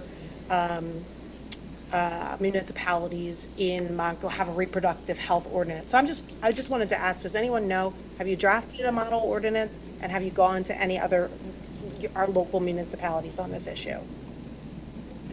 I believe a model ordinance was sent. Okay, okay. By the ACLU-PA. Okay. So somebody could pull that? Because I think that model ordinance should also be shared with the 62 municipalities as well.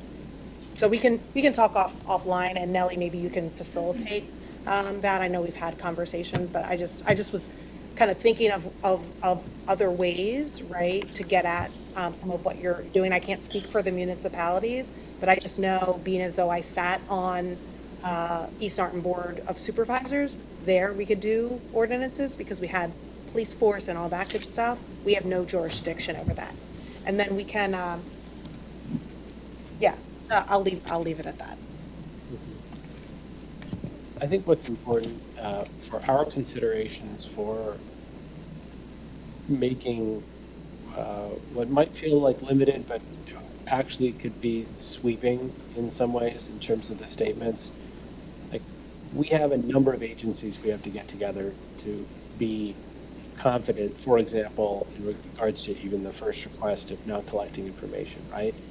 That is a significant process of tracking down every form, every sign up, every mechanism by which an individual who interfaces with the county provides their information. So I think that process takes some time, and one of the things that Nellie is doing is meeting with department heads, agencies to better understand those kinds of circumstances. So I think that's part of what we're embarking on. So we're working diligently to get a sense of all of the different ways that people interface with agencies and departments of the county. So those things take time. But go ahead. Michael Stokes. On a very different topic, I'd like to comment and thank the commissioners on their action today on Exhibit 16 on item G. That's the Speaker's house that we just talked about. I'm a member of the Board of Trustees of the Historic TRAP organization that's partnering with TRAP Borough to make this happen. I also have a long sort of connection to this property, and I have an even deeper connection to the family in general, too. I'm a direct descendant of Frederick Muhlenberg. And I'd sort of like, thank the commissioners for today's action. Also, I'd be remiss if I didn't thank you for a similar grant that you awarded us last year for that. I'll assure you the work is going on as I speak. They're planing the floors for the second floor of the building right now. It will open next year to be ready for all the people coming to this area to enjoy some of the rich cultural history. Just very quickly on Frederick Muhlenberg, I could talk about the other family too, but I don't have the time. Just Frederick Muhlenberg himself, he was the first Speaker of the U.S. House of Representatives. He actually had 2 terms as Speaker in the first and third Congress. But before that, he also served government in many other capacities. I'd first point out he was the first president judge in Montgomery County. He actually held courts in Barley Sheaf Barn, and you see a mural of that in Courtroom A. He also presided and had held court at the Speaker's house in Trapp. He was the first recorder of deeds, first recorder of wills, just after the county was formed. So he was deep into Montgomery County. He was in the Continental Congress. He served, I think, a couple terms in the Pennsylvania State General Assembly. He was the Speaker there as well. He was also chairman of the Constitution Ratification Committee, and he served even after being the Speaker. He served a number of other committees in the U.S.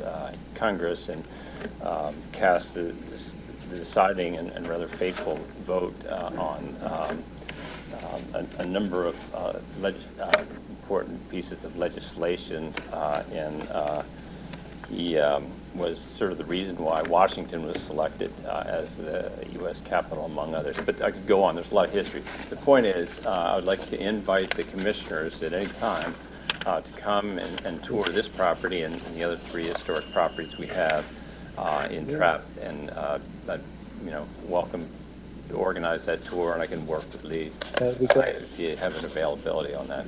Thank you. Lee's organizing a comprehensive Monco history tour. We are, and I want Mike Stokes narrator. Yeah. 20 years ago, the Speaker's house almost was a CVS, and Yeah, with Mike and a lot of other people stopped it. The CVS, it probably would be closed right now. The CVS was located across the street, wanted a separate building, and the county actually funded the grant to enable a very small organization to buy it. Over time, we've merged organizations, so we have a very large and mighty organization that manages this and other properties in Trapp, and it's a great resource. And we're looking to work with the County 250 committee, and we've got some things going on in the Perkiomen Valley. Great. Thank you. Appreciate it. Vincent Nuging.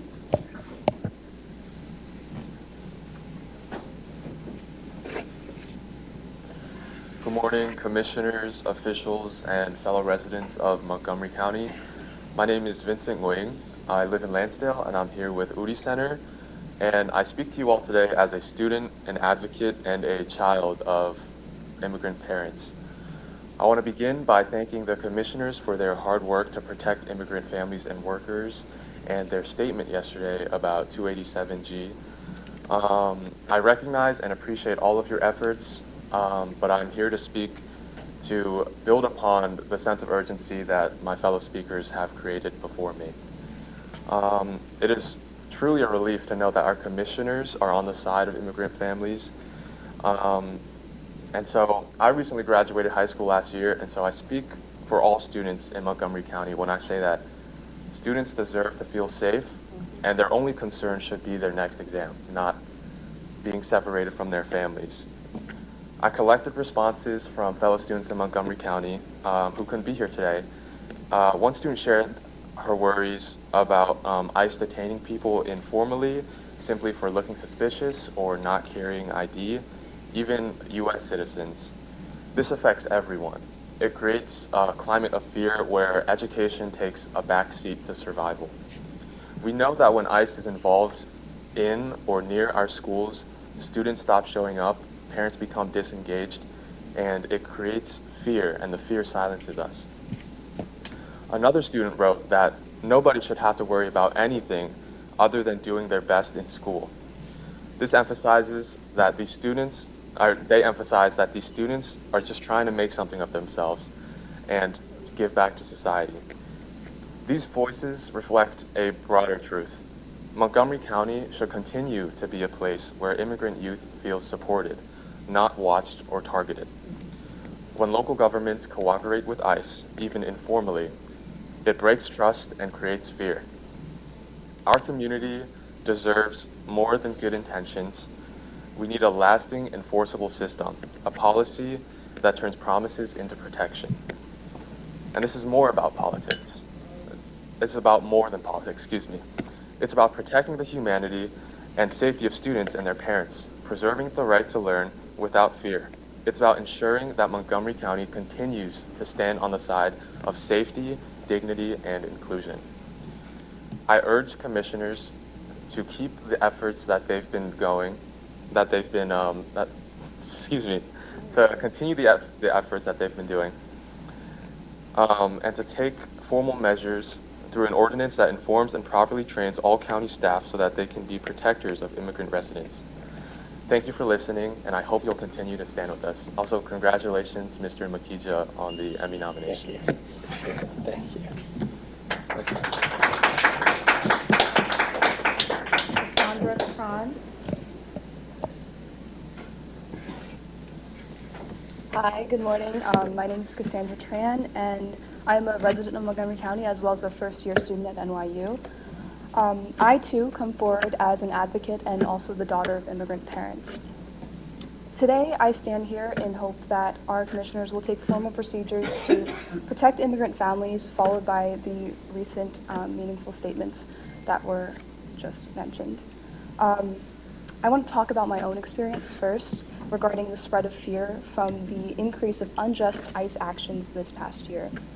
So, as many of you may know, NYU is an incredibly global and diverse university, but as a result of that, I have witnessed the horrible consequences of ICE firsthand. A student from Saudi Arabia was stopped at an airport by ICE and forced to return to her home country. She's a junior, just 1 year away from completing her college education. Now, she can never come back. Whatever dreams she had have been stripped from her. NYU has wholly obliged to ICE's increased presence, and with this, students have stated that they feel unsafe on our campus, and that many are afraid to attend in-person classes for fear of being abducted. What I've been seeing is fear of desperation, fear of family separation, fear of losing opportunities to achieve our dreams through what we have learned from school. And this fear doesn't just harm immigrant students, it harms all of us. Montgomery County is home to nearly 95,000 immigrants. That's about 11% of our population, and this number is only growing. Immigrants are essential workers, small business owners, caregivers, neighbors, community leaders. Imagine, even briefly, if they were gone. Our community simply would not function the same. I've learned from the ACLU's 2024 report that Montgomery County unfortunately has had a long history of collaborating with ICE, more than any other county in the state. And although I recognize and appreciate the board's recent efforts thus far to protect immigrants, it saddened me to realize that the Montgomery County I grew up in has historically been a place of fear and division. That's why I'm calling on Montgomery County to live up to its identity as a welcoming county, not just in words, but through policy. I've always prided Montgomery County for its inclusivity. At North Penn, I remember our multicultural celebrations and our events of diversity, and I believe that we as a county have fostered an environment of inclusion and diversity. I understand that our board has already taken action to support our immigrants, which I thank you for. But I just want to urge that we make more clear preventative measures to make every resident, regardless of immigration status, feel safe, feel valued, and supported. Thank you for listening. Thank you.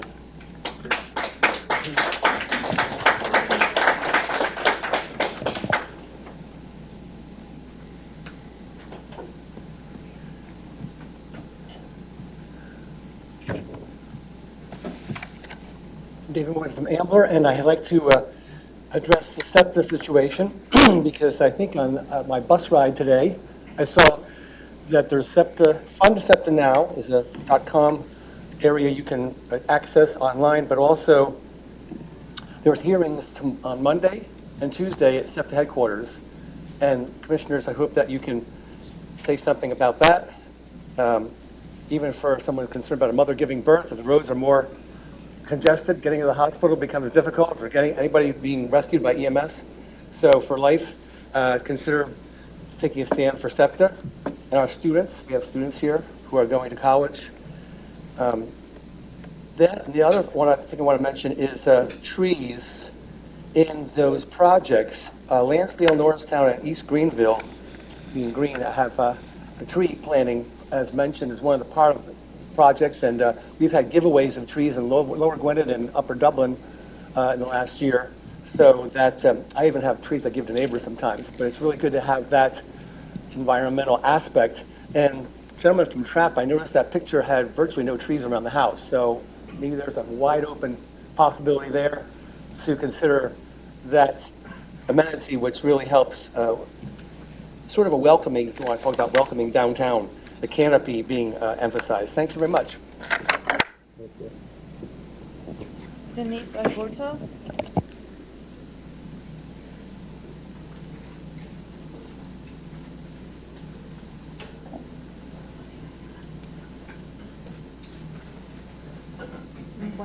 Buenas tardes.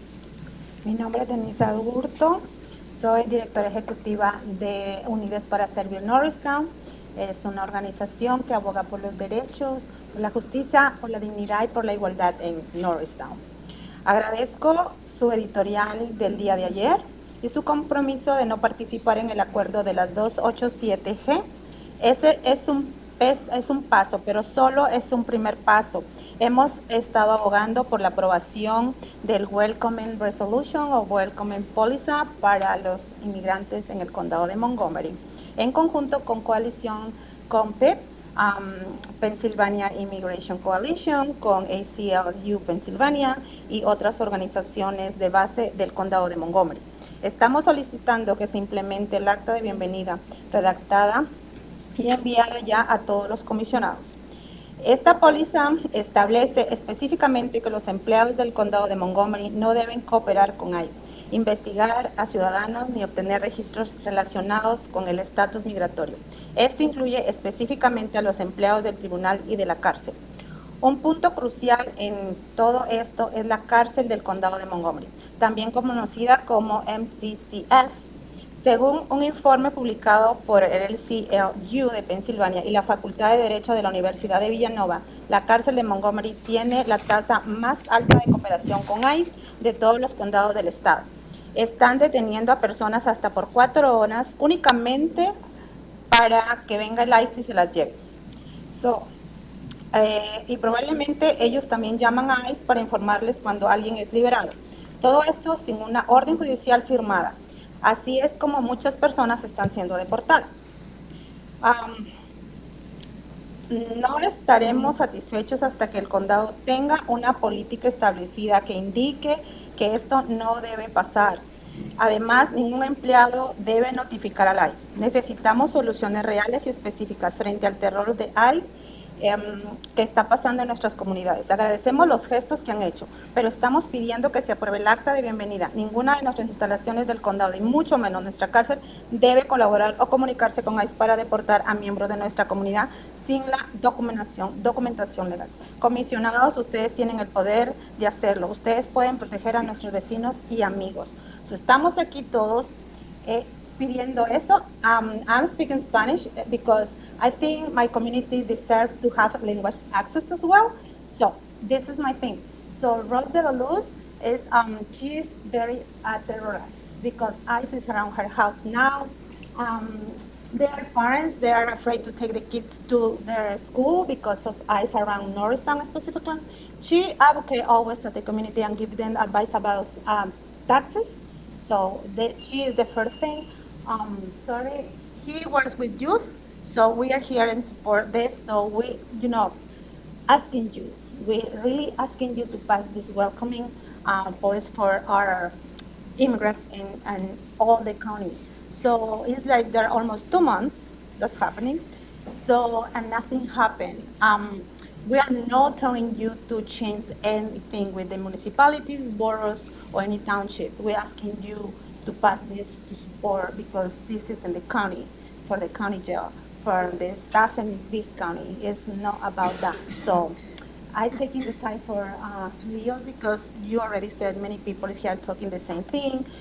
But we really, when I was here when this started with the county jail, so I was witness many years this deportations, kids with mental health, families separating families. So I think it's time for you guys because if that was implemented, so do the research and see how you can, regret that, how you can put something in place.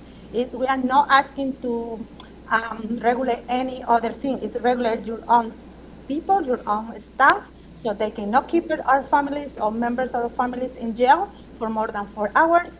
Just don't call ICE, and just that's it. So you have already the sample. We send a letter. We send everything that you need. So you need more documentation. Ask us. We can send everything that we can come and work together. And thank you. And also, I can say thank you that you hired Nelly and she's in place and she can work together.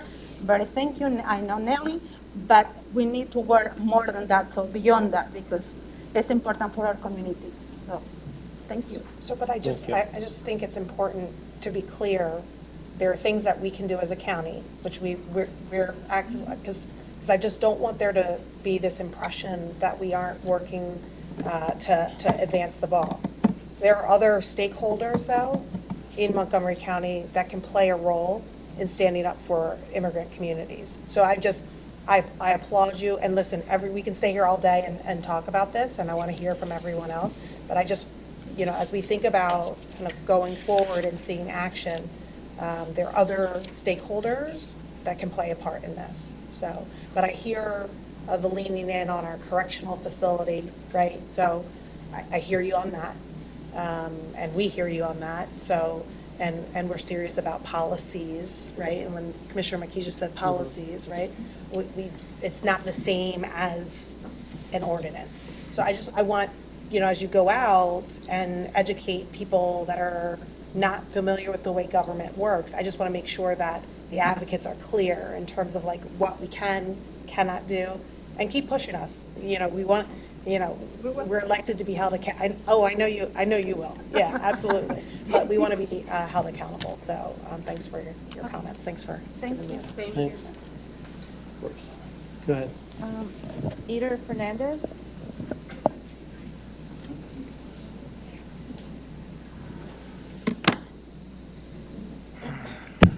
Buenas tardes, comisionados y comunidad presente. Gracias por el trabajo que hacen cada día. Sabemos que no es fácil tomar decisiones que afecten a tantas personas y valoramos su esfuerzo. Good afternoon, commissioners and community members present. Thank you for the work that you do every day. We know it's not easy to make decisions that affect so many people, and we value your effort. Pero mientras esperamos, seguimos viviendo con incertidumbre, con miedo, con temor por nuestras familias, nuestros vecinos, por lo que pueda pasar mañana. Esa espera pesa en el alma, en quienes ya han dado tanto por este condado, quienes han trabajado duro para construir el Montgomery que hoy todos conocemos. But as we wait, we continue living with uncertainty, with fear, with worry for our families, our neighbors, for what might happen tomorrow. That waiting is heavy. It waits on those who have already given so much to this country, who have worked hard to build the Montgomery County we all know today. No podemos cerrar los ojos ante esta realidad, no podemos hacer como si todo estuviera bien, cuando hay tanta gente viviendo con angustia cada día. Por eso, hoy les vuelvo yo a pedir con respeto que den un paso al frente y aprueben el welcoming policy. We cannot close our eyes to this reality. We cannot pretend everything is fine when so many people are living in distress every day. That is what today is. I respectfully ask you once again to step forward to approve the welcoming policy. Gracias, comisionados, por su tiempo, por su servicio y por el liderazgo que están haciendo. Thank you, commissioners, for your time, your service, and your leadership. Thanks. Cindy Levy? And thank you for being at the zoning hearing board last night. Thank you for being there. I appreciate that. Hi, my name is Cindy Levy, and I am a resident of Lower Gwinnett Township. I'm not sure if anything I have to say today is new. People have been saying the most important things, but I want to emphasize, first of all, I want to emphasize my gratitude and thanks for your courage, for your taking a very public stand, and for doing it in a way that I think gives it broader coverage. In the Philadelphia Inquirer, that's not just people here in Montgomery County, it's people in other counties, it's people in Philadelphia and beyond. And courage, I believe, is contagious. It takes courage to state that, unfortunately, in these times. So really, thank you. The other things, two other things I want to say. One is, since getting a copy of that, I've talked to a number of people, and the response, whether they're immigrants or non-immigrants, interested in immigration issues or not, the answer or the response I get is, so what does that mean? What's that going to mean? What difference is that going to make? And I think this is a real issue. Number one, I hear you talking, and I've heard you before, and I've heard others talk about the complexities of local government, of county government. But it becomes part of the problem because it's opaque, even to people who are very, very interested in this topic. So who do we have to see now? Who should we be talking to? Who are the people who are responsible for what is happening and what may happen in the future? If it's difficult and challenging for you, it's really hard for us to understand, and that's an issue.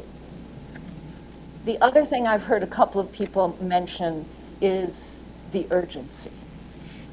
I was driving here from another meeting in Lansdale this morning, and luckily with streaming, I'm able to hear your comments, Commissioner Makija, and I'm really thankful for those again. And what I heard you saying is true. It's not just things that might happen. And you heard today, these things are happening now, and I don't know that anything that's been said so far is really going to change the fear that is in our community, the uncertainty that is in our community. And so the urgency, as complex as it is really there. Somehow we have to together find ways to move forward in meaningful ways, explain them clearly, and not just acknowledge that it's difficult and it will take time. So thank you, and let's all work together and make this happen. Thanks. Thank you. Rose de la Cruz? Yeah. Rose de la Luz, hi. And let me just say one thing in response to that, which is that, you know, our interest is to be comprehensive and real in our response and not simply symbolic. And so we have to be thoughtful. And to your question of what does this mean, until there's a change in federal policy, no one's going to feel comfortable, right? And we should just acknowledge that reality. And many of the policies that people are advocating for today or other days, you know, they can be helpful for a small subset of immigrants, a very small subset. But we want to have policies that are comprehensive and help as many people in the community as possible. Many of those things have nothing to do with the correction facility or other issues, right? So we want to be comprehensive and actually take meaningful steps to support, our residents. Go ahead. So hi, my name is Rose DeLuz. I live in Norristown, and I wanted to come here and let you know about the experience. This was May 1st. So my fiance got stopped. He got stopped by ICE, DEA, and FBI. I was on the phone the whole time. The first they asked if he was a citizen, then they asked if he had tattoos. They let him go because he has DACA. Unfortunately, they were going to work, they took my cousin. They took my cousin because he doesn't have legal status. I'm sorry. And that happened May 1st. Just on Tuesday, we have ICE. There's undercover ICE around the area. I live down the street. Me and my sister, I'm so sorry. I'm crying because it's so close to home. My sisters in the morning, we do rounds every single time just to make sure ICE is not outside. May 1st, my fiance called me. I came back. I went to where they were detained, and I asked them, "Where's your warrant? What are you doing?" We're taking him. He doesn't have legal status. They took my cousin. Right? I go back home. There's an ICE. There's a van. We already know. I have the plates. We have videos. We have everything. There's a van standing in the corner. I had to wait the whole time there until they left. I approached them and I was like, "Hey, are you looking for anyone?" No. I'm like, "Okay, do you need something? Is there something I can help you with?" ICE, right here. I'm waiting for my boss. There was no reason for ICE DA to stop right now. I'm running for Norristown Council at large. I don't know if we were targeted. There's many things that can occur, right? But ICE has been standing outside of the house. There's no warrants. There's nothing. It's insane living in fear, and I do apologize for crying, but it's something that, and now let me tell you something. My sisters, we're the ones that are citizens. We have to go drive 4 hours away. We have to go to the detention centers because obviously no one else can go. My cousin has his wife. She is due next month. He doesn't have tattoos. He just got here. There's nothing bad about our family. And now, like I said, right now, it's crazy living in fear, and especially for us. We've always been scared of immigration.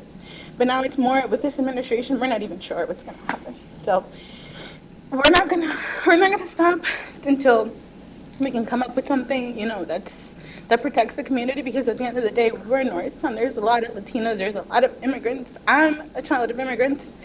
It's crazy living in fear every day. I'm running for council. And this totally took a turn. I had to focus on my family first. It's crazy to talk about it. It's scary. We live in fear. And the only reason I'm here is just to let you know this is happening right here. And there's no warrants, there's nothing. They're just coming in and just, I don't know, spotting to see who's not legal, but just taking them. So, I'm sorry for breaking down my head home, so I just had to talk about it. I appreciate all your efforts. We need to do more because at the end of the day, they said they were going to take the criminal, and they're just taking people that are working every day. So, I thank you for your efforts. And I hope we can do more for the community so they can feel protected, because it's not pretty living in fear. Thank you. Thank you. Thank you for your bravery. Thank you for sharing.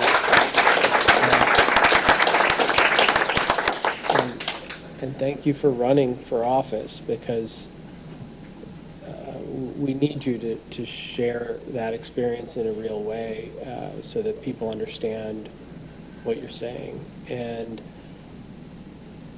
as we've said, for all of these things, in the instance that you're talking about, I hate to say, there's not a county policy that can stop ICE, right? That can stop them from doing what you described. And part of what we need to do is obviously do what we can as local leaders, but explain your story and others and how harmful it is to the community and to families, so that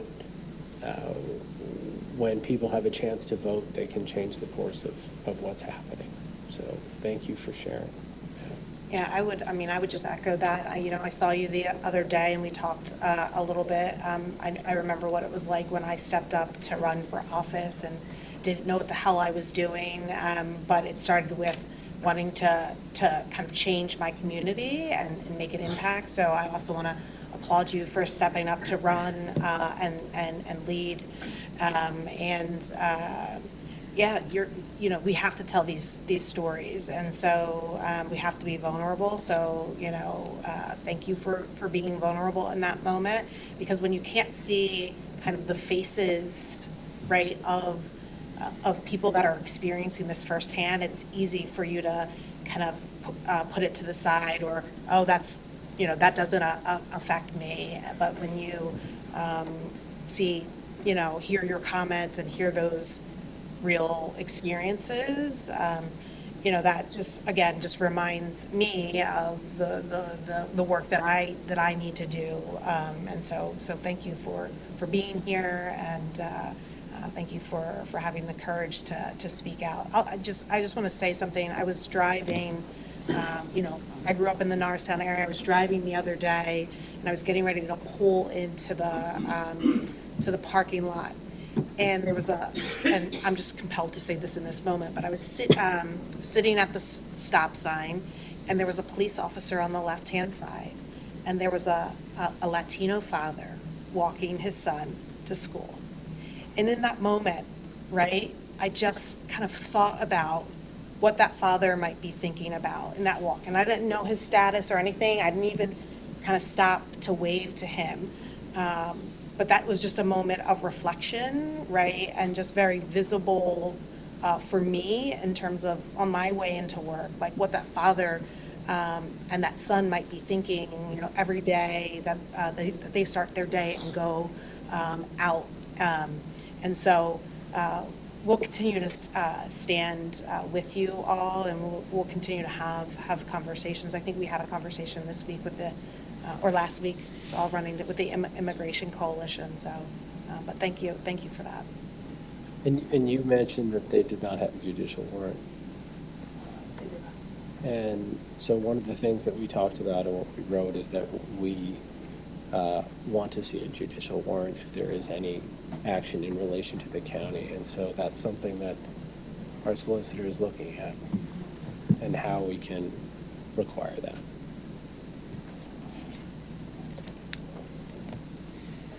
Go ahead. All right, so any closing comments? I'm good. Yeah, I think we're going to move on to salary board in a minute, and I'll just as a general comment for everyone who spoke, thank you for your advocacy, and I'm very proud of our team and their commitment. Please talk to Nellie directly. Do you already know Nellie? Do you have a relationship? I already see you getting contact information, so that's exactly what needs to happen. And please, Nellie, talk to everyone here, and we'll stay in touch with them as things are happening and moving forward. And as we've recognized, we are here to represent everyone in Montgomery County, and we don't think what's happening federally is helpful for our communities, and it's actively harmful and breaking apart families in ways that are heartbreaking. So thank you for sharing. Much more to come in the weeks and months to come. So fortunately for the next three and a half years at least. So we're going to work together on this. All right, with that, our upcoming meeting is June 5th, 10 a.m. In the boardroom. And I will make a motion to adjourn this one, the May 15, 2025 meeting of the Montgomery County Board of Commissioners. Is there a second? Second that. Seconded. Any board comment? All in favor? Aye. Aye. The meeting is adjourned. We'll have a salary board meeting now.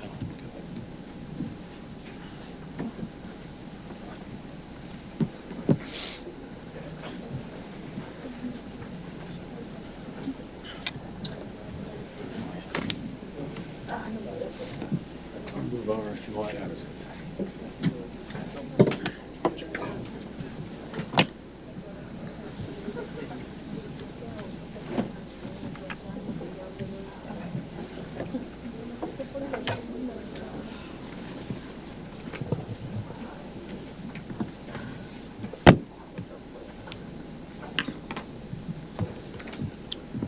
Okay, so I'll ask, well, first, is there any public comment for salary board?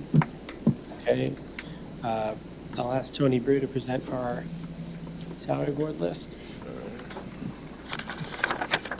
Good afternoon, members of the salary board. You have in front of you the final copy of the salary board list. It is a 4-page document dated May 14, 2025 with a timestamp of 6:50 a.m. All positions have been reviewed and accounted for and are presented for the salary board's consideration. Okay, any questions? I'll make a motion to approve the May 15th, 2025 salary board presentation as given by Mr. Tony Brew, our Chief Human Resource Officer. Is there a second? I'll second that. Seconded by Commissioner Winder. Any board comment? All in favor? Aye. Aye. Aye. The motion passes. Thank you. Okay, and any closing comments? Nope. I'll make a motion to adjourn the May 15th, 2025 meeting of the Montgomery County Salary Board. Is there a second? Second. Seconded by Councilor Hart. Is there any board comment? All in favor? Aye. Aye, meeting is adjourned. That's easy. That's all you need.